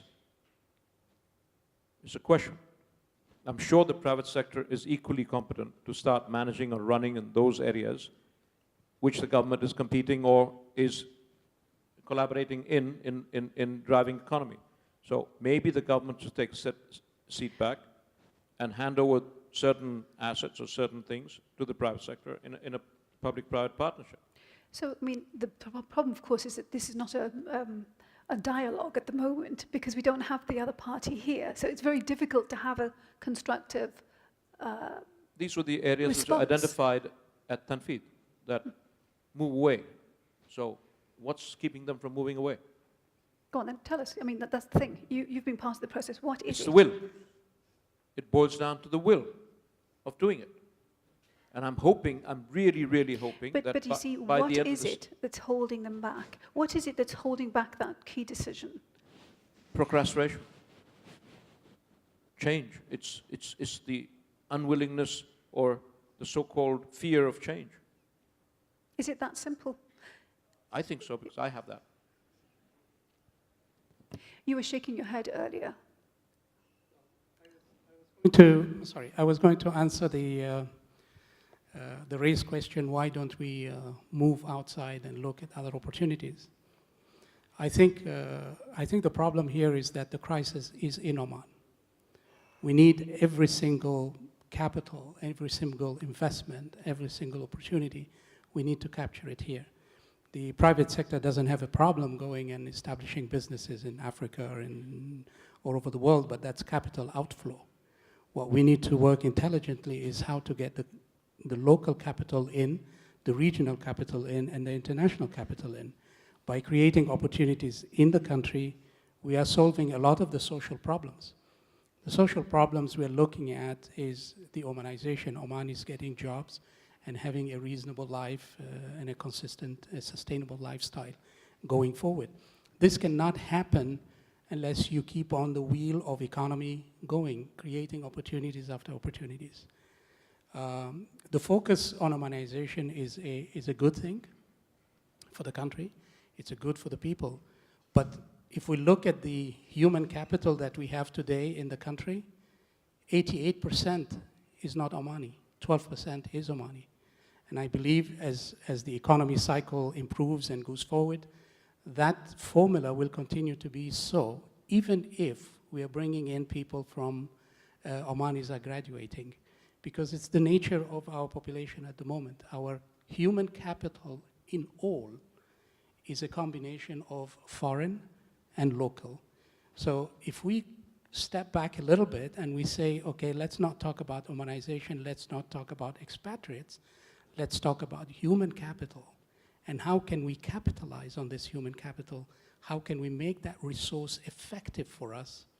I think we will resolve one issue of this challenge and the crisis that we are in, because there is a lot that human capital can offer in its. But that in itself is a huge ask for many reasons. So yes. Let's just keep that thought. I have a question for you in terms of banking. How concerned are you about defaults? Defaults. Yes. Yeah, we are the segment, we are the sector where the stress in the economy will be first visible in terms of liquidity, in terms of default delinquencies building up. As my colleague panelists have been mentioning, there is a stress building up in contracting business, but we firmly believe that that stress is because of the time gap in terms of churning the cash. As we were all maintaining the duty of the government to start the snowballing effect by kicking in the investment and setting the ball rolling. However, for some reasons over past 5-7 years time, that investment cycle did not kickstart as it was supposed to be. Then when there could be a question that how much infrastructure you require more when you have sufficient infrastructure. But you have seen all the developing economies have built upon the infrastructure. Now, even today, USA is building roads. Can we say that USA has enough roads? It is not that. Infrastructure is one sector which has trickling down effect, which has ripple effect on every walk of the life. So as our gentleman was saying that if they can set the new projects coming up, the new projects can really infuse new cash flows into the system, which can wipe out the stress that has built up. Yes, to answer your question, we have defaults building up, and we are staring at a crisis rather than we already see a crisis. What we would like to mention as a risk professional is that we are happy that the governance, the public and private stakeholders have identified the risks, and that is the reason why they have come up with a forum like Tanfeed. In my view, risk, once you identify that, at least you will work towards addressing that. So 30%, if not 50% of the problem is already solved. And precisely that is the reason why we are sitting here and looking at the risk of possible downturn in the oil industry and thinking beyond it. So from our banking side, we say that yes, we are staring at a default risk. However, we see clear direction coming in terms of revival and resurgence, provided that the envisaged outcome of Tanfeed is there. Where from? How? Again, I say that you will have to kickstart the new investment cycle in the economy. That could be manufacturing, that could be infrastructure, that could be a small scale sector which can employ a lot of manpower. So you talk about external money coming in, investor money coming in. That's the only solution you see? Yes. No, I would like to give an example. We are living in an era where some countries like New Zealand, they are privatizing law and order and jails to public and private partnerships. Whereas in this country, we are still holding even the inter and intra-city transportation close to our chest. There are sectors, there are areas where we can proactively invite private partnership and restart a new investment cycle which will set the ball rolling, which will do away with all the cash flow related issues that we are experiencing. So Hatem, okay, so it's about the government governing, taking its hands off of things and letting this cash flood in. I mean, if you were to attract, we go back to square one, if you were to attract credible investors, and they would tell you more, you need a credible structure for them to invest in, where they feel safe, at the end of the day. If an investor doesn't feel safe, he won't come in, and then you go back to square one. So I know that there have been attempts to privatize some of the government companies, but the mode of privatization that was selected, there were no investors that were attracted to it, or the sector that they selected, people were not confident that that sector would yield the returns that their money would deserve. So what do you say? What would you be saying to the government yourself if this conundrum was to be solved? Well, can I just, before that, make a comment on the private sector mindset? I think it's adapting. It's not as fast as you would like it, but there is a number of issues happening, especially let's take the construction sector. Yes, the government projects are not coming forth, and there is a lot of problem there. But then there is a big shift going towards oil and gas, which is much more easier way to do business, and the business model has been adjusted in some companies and will continue to do that. Some will fall out, that's natural way of going forward, but others will adapt and become more better. With regards to the private sector, seeing the constraint in place, obviously the reaction is to take money out. And by taking money out is not going to help the economy, and that's obviously self-defeating with regards to the business environment that we would like to create. The fact that we have been talking about issues and challenges in the business environment for many years. Some officials say that for the last 10 years, we are fully aware of the constraint and bottlenecks in the private sector, and yet there is no action to be taken. And it doesn't seem to be in the foreseeable future this will be addressed head-on with some success, which is a problem. Circumstances changed since... Circumstances have changed. Just last year, right? True, and it's getting harder by the year. The fact that the way we do business, the business model in government has not changed. It's not likely to change. We're lucky to have PDO here in many sense, because they are a leader and they have been setting the standard, and the government listened to them. But how many companies in the private sector, the government will listen to them? That's a problem, that when you have very limited access, and part of that discussion should be focused a lot on the government official in this place, but they are not around. Those who are concerned with the issues and challenges of the private sector are not hearing us, and they are not listening. And therefore, the transmission mechanism becomes very difficult to understand and to react proper in time for getting things done. So in some sense, for the government to focus more on the normal function of the government and provide an environment for the private sector where there is less surprise and more confident. Projects are there, mines, we have a number of Omanis who are able to bring a lot of money to Oman, but the current environment is not conducive. We are now more and more dependent on the foreign capital. Are you so confident that money will come?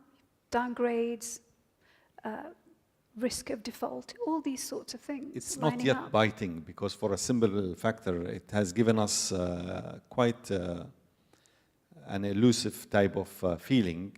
When we are downgraded, the cost of borrowing has not increased. And the reason for that is there is a global liquidity chasing high-yield securities like the bonds that the government are issuing in Oman and outside Oman. But let's be honest, this will not last for long. They'll chase Saudi Arabia, for example. You can understand the infrastructure that exists in the kingdom.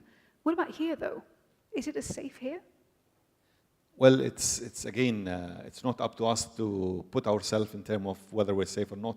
There is a lot of international agencies that are rating us on that account, and that's what really counts at the end of the day. We may believe that we are safe, but the fact of the matter, if they are not convinced based on their parameters that we are safe, it will come out in a very negative way with regards to the quality of the credit rating of the country.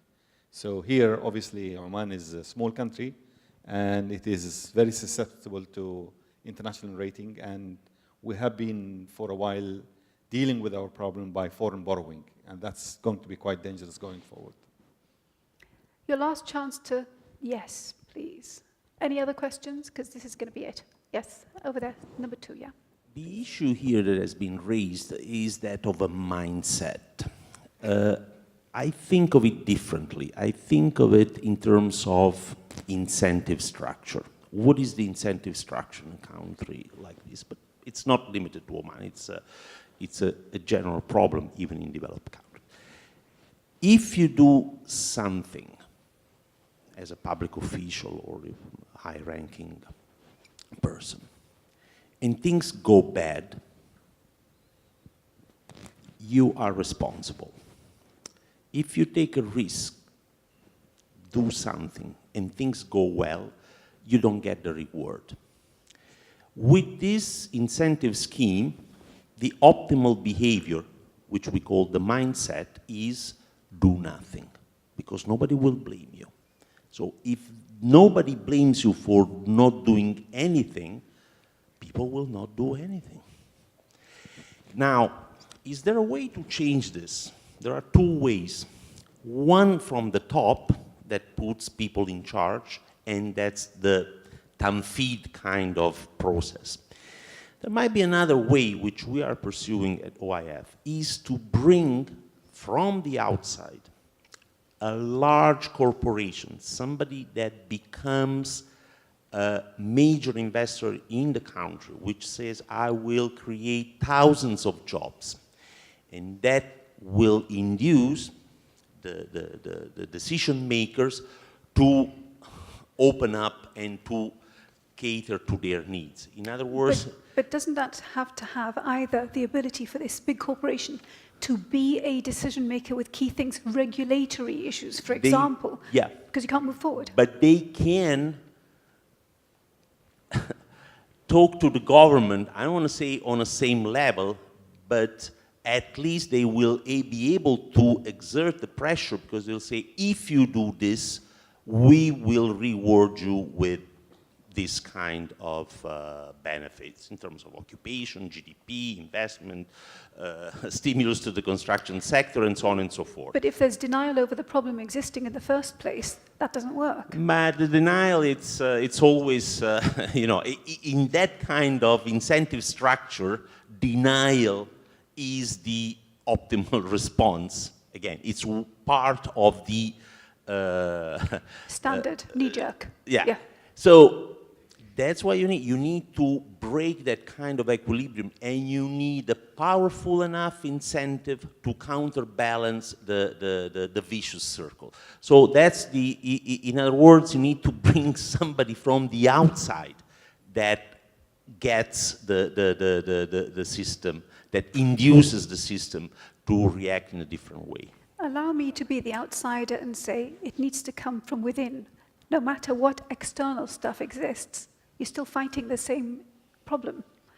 I would beg to differ to a certain extent with waiting for credit to make a decision, because at least from a regulatory perspective, that's not what you're seeking towards. I mean, if you're going to wait for people to give you credit to take a decision, you're never going to get it unless something goes wrong at the end of the day. So that shouldn't be your ultimate driver of making or not making a decision, because sometimes not making a decision costs you even more than making a wrong decision. Okay, I'm going to hold it there. Very briefly, the person at the back of the room, please. Extremely brief. Thank you. I think it's not fair to put all the blame on the authorities, but we have to look at the monopoly of the big houses, business houses in Oman. And they are not considering the SMEs.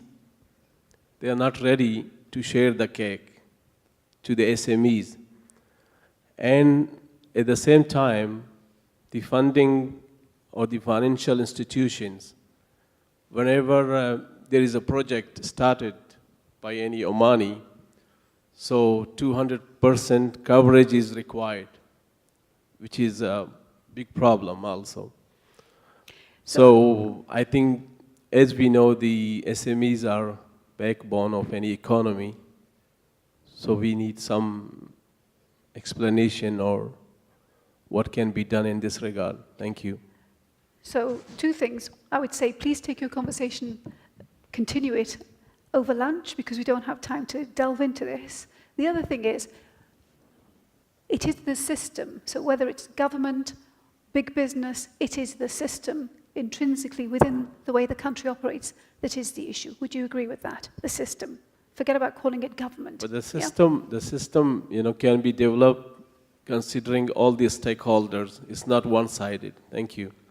And that's food for thought, right? And that's the whole point about this. It's about everybody being in this together. Everybody is in this together. Thank you for coming. One thing very briefly, like 5 words. What is the one thing you want to see happen? One thing. We require a strong and robust legal system which defines the duties of each contracting legal party. System. Thank you. That is what. Government to function better. Government to function better. Later you can tell me what that means. Okay. I think a change in personnel. That's what I would say. Change in personnel. Yeah. Who are the decision makers? Effective engagement between the partners. Effective. Engagement. Define that word. Productive, one that leads to results, timely, so effective engagement. Okay. Pankaj. Accountability. Accountability. Thank you very much for your time. Thank you, guys. That was a great panel. Okay. Now, the Port of Duqm is one of the most important projects in the Special Economic Zone in Duqm and major gateway for investment in the region. Here's a video on the Port of Duqm and what it holds in store.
It's time to shift our focus from diversification to something that's more futuristic, innovation, and technology.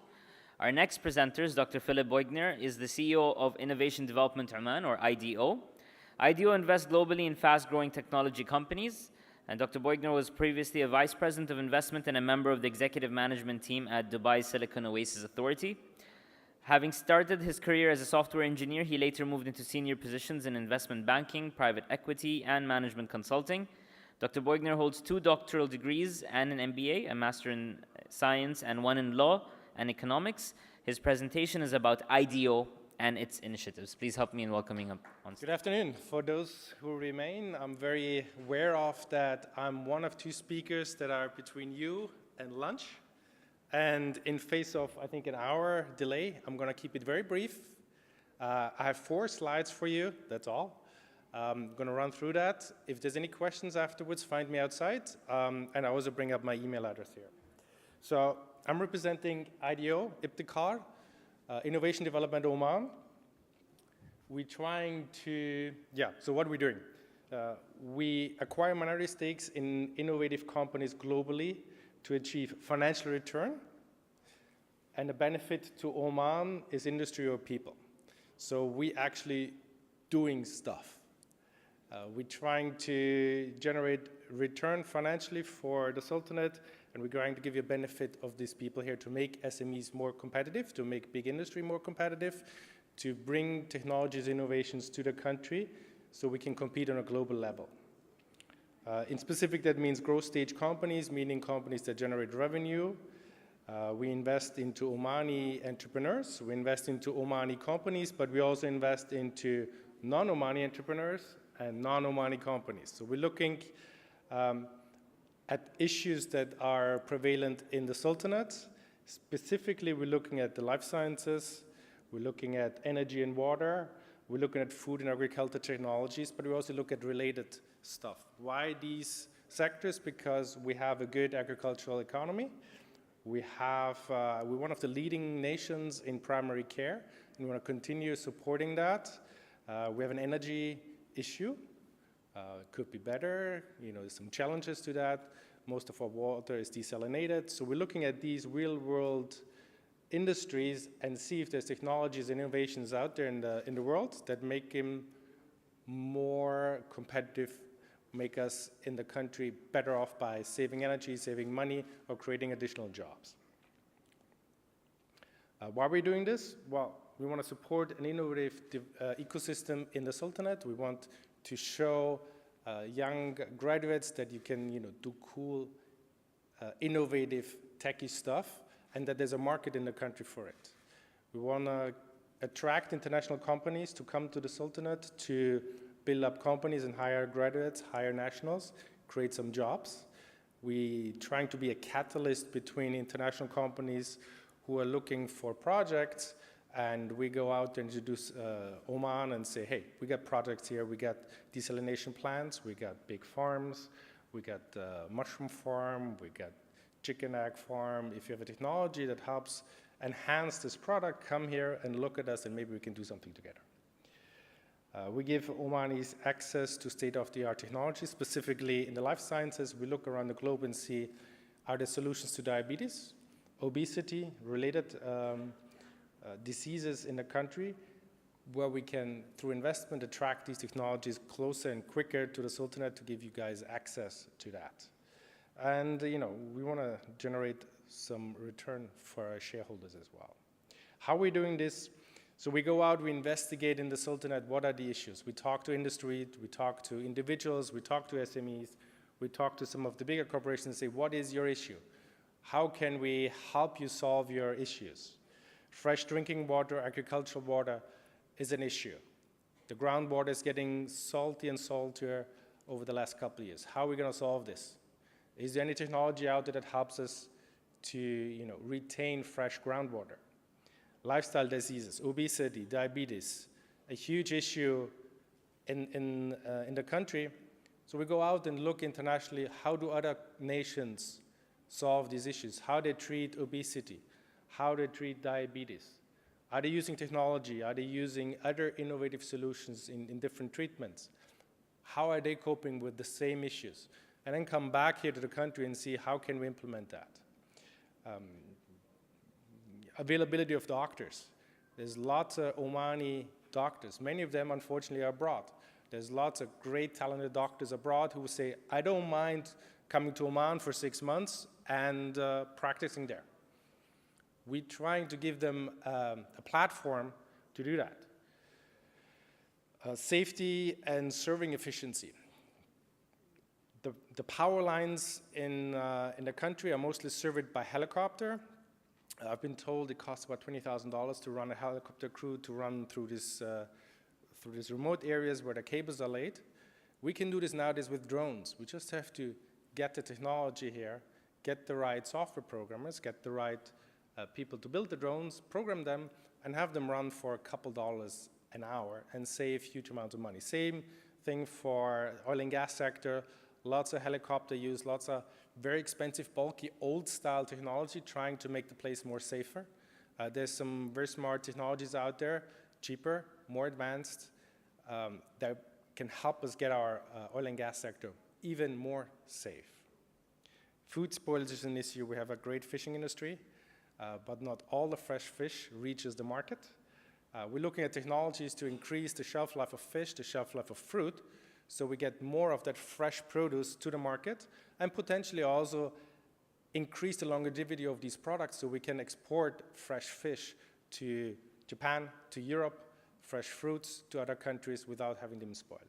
So these are just some of the themes we're looking at in trying to increase the competitiveness of the country. Let's see, who? We have 3 shareholders, the State General Reserve Fund, which is the sovereign fund proper, Oman Oil, which is represented by Takamul on this slide, and Omantel. They are shareholders. They help us reaching out, finding problems in the Sultanate, and potentially finding companies that offer solutions to that, and bring that whole thing together, investing in these companies, becoming a minority shareholder, making some financial return, and bringing the technology, the innovation, the solutions that they have for some of the issues we have here to this country and implementing them here. So I promised you 4 slides. These were 4 slides. We want to take questions now. Oh, so there's one question here. All right. Let's see. Hi. May I? So you want to bring the technology back to the Sultanate. Is that the aim of this? So it's a transfer of skills. Is that the end result? Yes. And you are confident, I mean, in view of all the problems and regulatory issues and all the rest of it that we've just been hearing about, is it going to happen? Yes, it's happening. So our attitude is here, well, there's lots of problems, right? There's regulatory problems, there's setup problems, there's tax. We just have to find a way around it. Obviously, it would be much easier, our job, if these problems were alleviated. But we're not going to sit here and say, okay, there's tax, we can't compete against the UAE where there's no tax. There's regulatory problems, or we can't bring companies here. Yes, it's going to take much longer to establish companies here than in some other jurisdictions, but we're establishing companies here. We have to just work with these foreign companies to help them navigate the minefield and say there is commercial interest for you if you come here. We have a great country, a great coastline, lots of fish are caught. We have some major desalination plants. There is business for you to be made here. We're trying to be, besides the investor and the introducer, we're trying to be the catalyst to make this work. So we're not going anywhere and say, hey, it's going to be easy, but we're going to tell them, if you stick here, if you stick to the country, if you stick to what we have to offer, if there's a commercial underlying reason, we'll make it happen. Obviously, there's lots of companies we meet, and they say, have a great technology, we can want to plug it into Oman, let's do this. And we're like, yeah, it's not going to work. It's a great technology, we solve a problem, but we can't do it in 3 months. Or nobody's going to give you subsidies. We have to find a business plan and economic model that works for you and that works for us here. But it's not easy, but there is projects, a number of projects out there that we can find. So you're saying there's 2 components. One is that you want to invest money because you want to make money from these great projects. Yes. But the other contingent, from what I understand, is that they have to come and base part of their operation in the Sultanate. Is that right?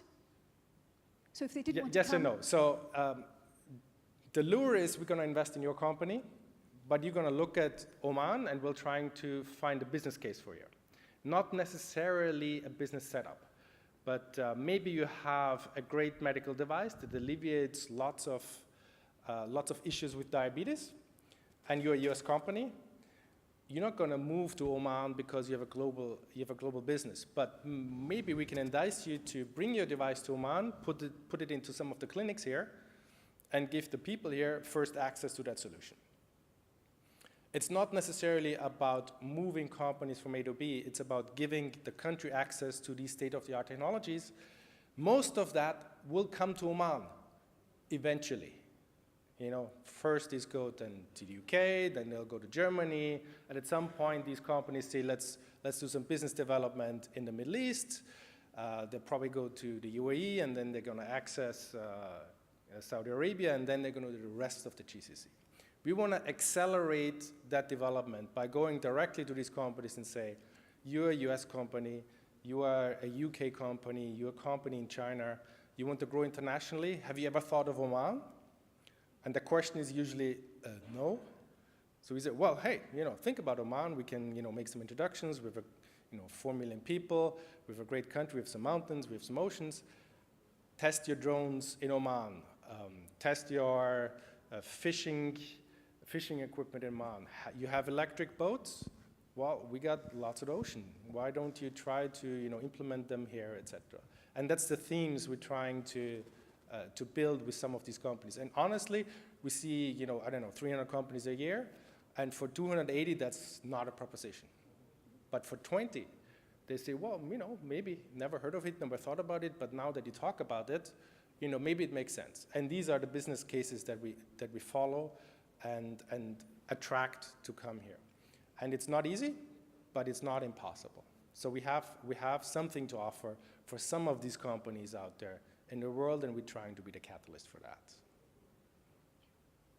So find me outside if you have any questions. I think somewhere there's my email up as well. Reach out if you have any problems, issues that you think technology companies can solve. Throw them at us, or if you have any SMEs that solve problems, or any Omani graduates that want to get involved, reach out to us. You can find us at www.ido.om. Thank you so much. Thank you, Dr. Beugner. We're sure that the IDEO will go a long way in fostering a culture of innovation in Oman. Our next presenter is Mr. Ali Abdulaziz, who's the CEO of Wafra Capital, a Middle East venture capital firm. Mr. Abdulaziz has wide-ranging experience in project development, business strategy, and fundraising, in addition to being greatly involved in trading, logistics, real estate, and public relations. He worked for Deloitte in Dubai as a member of the team, handling some of Middle East large business conglomerates across various sectors.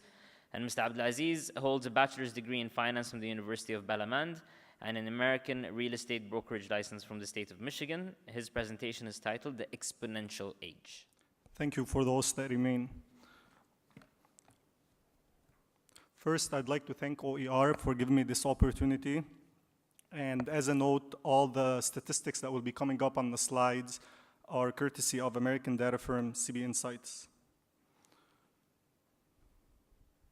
So $13.3 billion was invested by the world's largest corporations across 798 deals in the first half of this year. These investments were made by these companies' venture capital arms.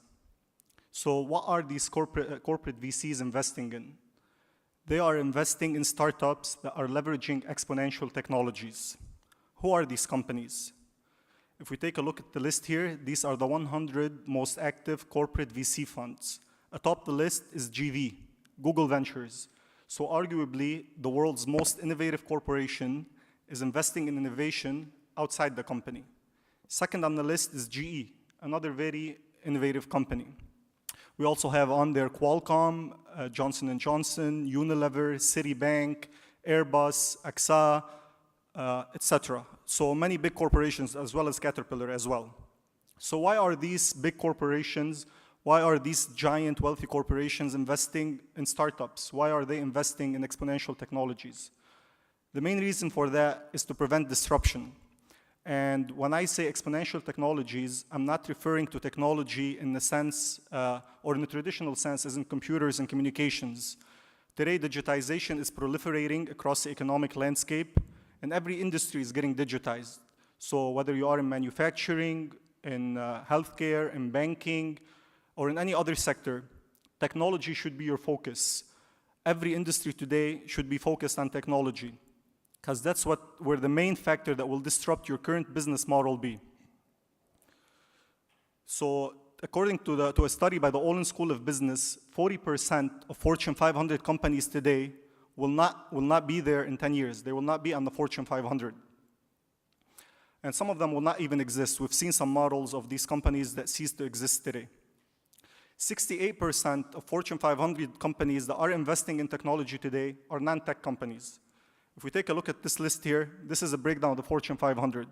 So we see there are 304 companies that are non-tech and they are not investing in technology. These are the ones that continue to be future blind. And this is probably where the majority of the 40% that will fall off the Fortune 500 be. We have 135 companies that are non-tech companies investing in technology, 38 companies that are tech and investing outside their corporation, and we have 23 companies that are technology but not investing outside. Japan's SoftBank has launched its Vision Fund. It's a $100 billion venture capital fund. They already have $93 billion in committed capital. They are currently raising the remaining $7 billion, and they have invested $23 billion of it just in the last couple of months. So where do we stand in relation to all these activities? What is our region's involvement, the oil region, in this trend? Are we diversifying beyond oil along this track? If we take a look at this list here, these are the MENA region's numbers. So we have invested $12 billion across 523 deals since 2012. So we are clearly not in tune with global trends. If we take a look at this list here, this is a breakdown of the top regional investors. So it's mainly sovereign wealth funds. We have Qatar Investment Authority, Kuwait Investment Authority, and the biggest investor on the list is a $3.5 billion investment into Uber by the Public Investment Fund of Saudi Arabia. If we take a look at this list here, look at this, these are the most active funds by deals. So basically, these are the active funds in the region. We have 3 funds from Lebanon. This is mainly private sector. 3 funds from the UAE, 1 from Bahrain. And a notable thing is, the only player on the list from the prior list of big investors that's on this list of active investors is the Kuwait Investment Authority. The rest have just basically invested a lot of money in a deal or two.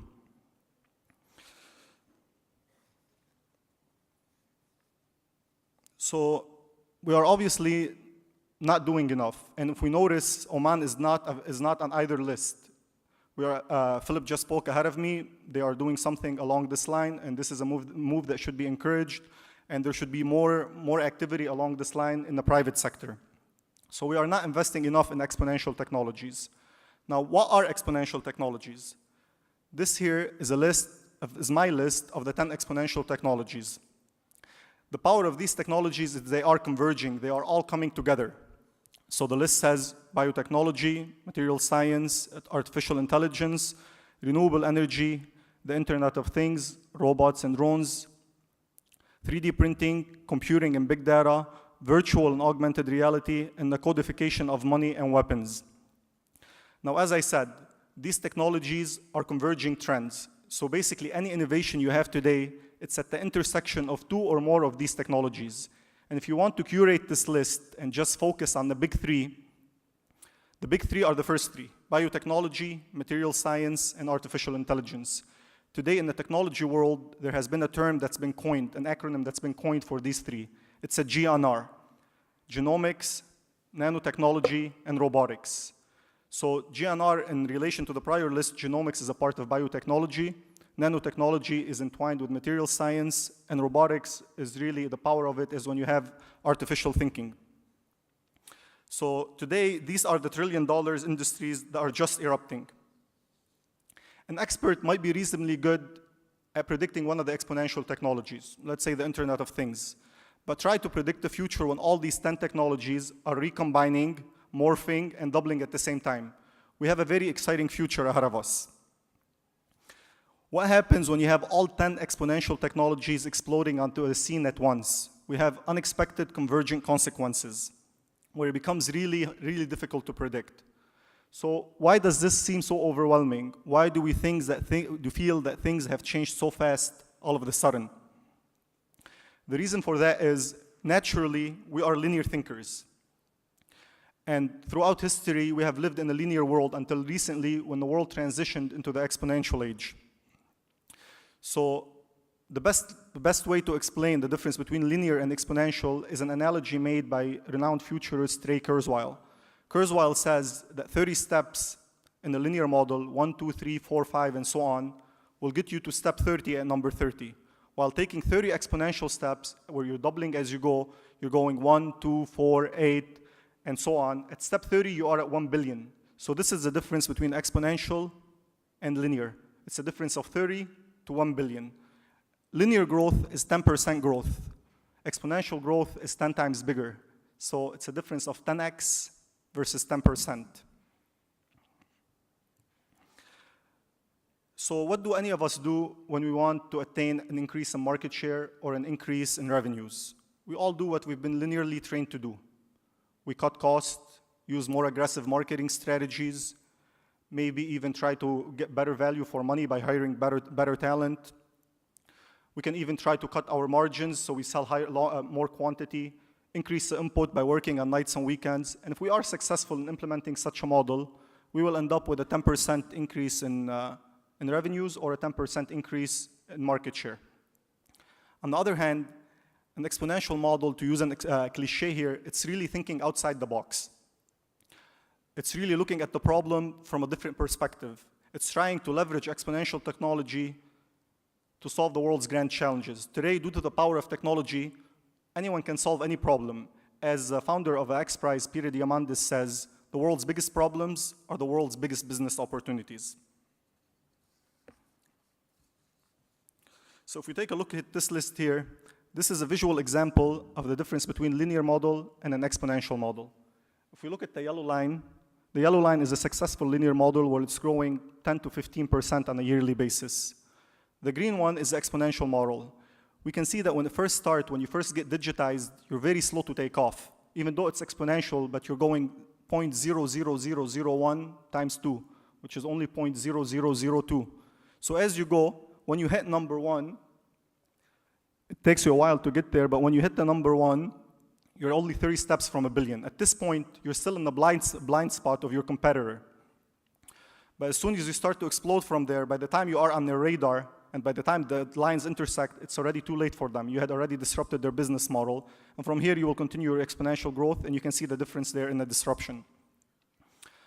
Now, from here, a couple of things can happen to a linear model. It could plateau and go flat, or it could decrease, and in the worst case scenario, it will go completely obsolete. We have 2 legendary examples of this, which are Kodak, that was disrupted by digital photography, and Blockbuster, which was disrupted by Netflix, the video streaming service. So how to prevent disruption? How to avoid this from happening to our corporation? The only way to survive today is to invest at the edge. The edge, as the name implies, it's something away from the operation. This could be 2 things.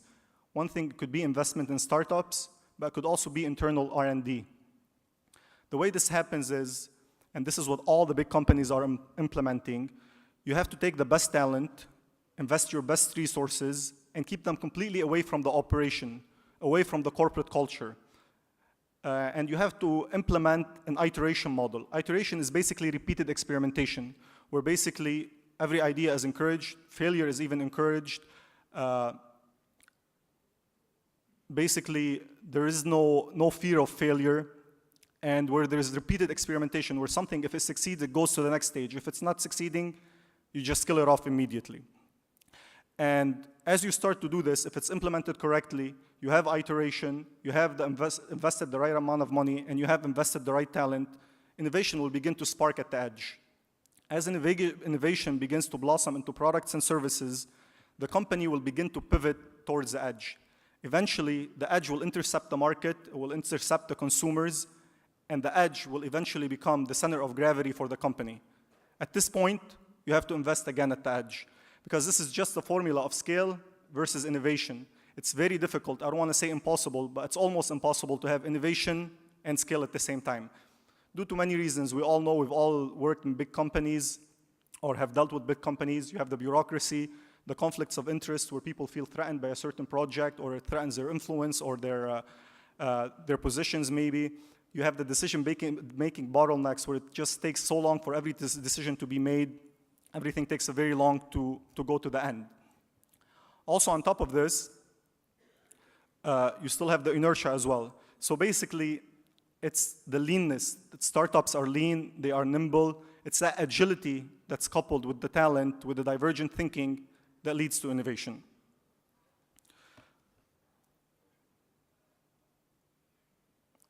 So we are living in one of the most exciting times in human history. A paradigm shift is taking place as converging trends are disrupting every sector in the economy and creating the industries of the future along the way. The world's biggest problems, as I said, are the world's biggest business opportunities.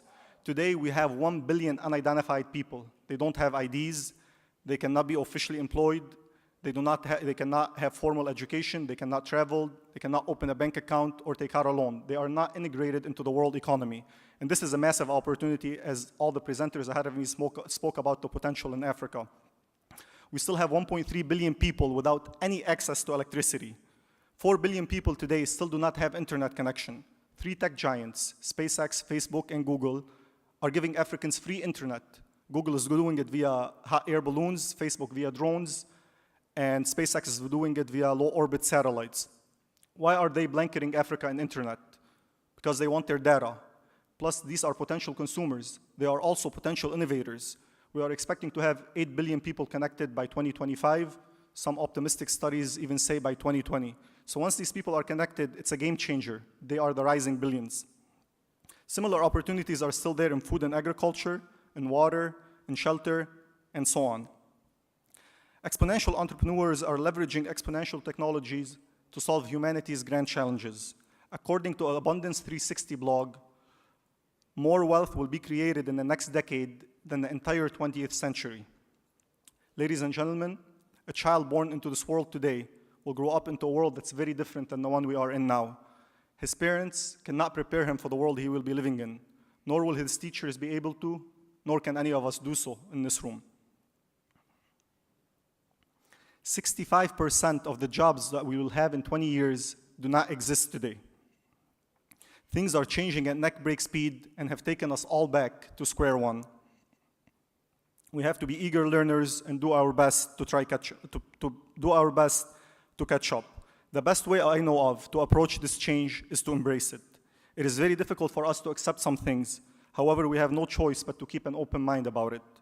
Resisting the change will only lead to us being left behind in very bad shape, as this tsunami will cause destruction to those that have not prepared well for it. We must join our efforts and take the challenge to do something beyond ourselves. We must stay outside our comfort zones, because as we all know, it's very difficult to have growth when we're doing something we are comfortable with. We should be using the time we have remaining from the oil age to leverage ourselves and take our economies and make the leap into the exponential age. We should relish the opportunity, as we are on the brink of a massive transformation, and we are lucky to be living in such times. Thank you all very much. Thank you, Abdulaziz. OER's Business Summit 2017 would not have been possible without an unflinching support of our partners, and on behalf of Oman Economic Review, I would like to express our gratitude to each one of our partners. A big thanks to our strategic partners, Oman Oil Company, Petroleum Development Oman, Port of Duqm, Omantel, BMW, and Arij Vegetable Oils and Derivatives. Our support partners, Bank Sahar, Oman Cables Industry, Tajir Finance, Octal, Lulu Exchange Holdings, and the National Training Institute. And a special thanks to Oman Air, the official airline of OER Business Summit 2017. Times of Oman and Al-Shabiba and Bloomberg Business Week Middle East as the media partners, and Business International Group, the light and sound partners, and of course Oman Printers and Stationers as the printing partners. Last but not the least, a big thanks to our speakers, our panelists, and Naama Abu Warda, of course. And finally, I would like to thank everyone who turned up and participated in today's event. We look forward to welcoming you again at the OER Business Summit 2018, and we request you all to join us for lunch. Good afternoon and have an enjoyable day. Thank you very much.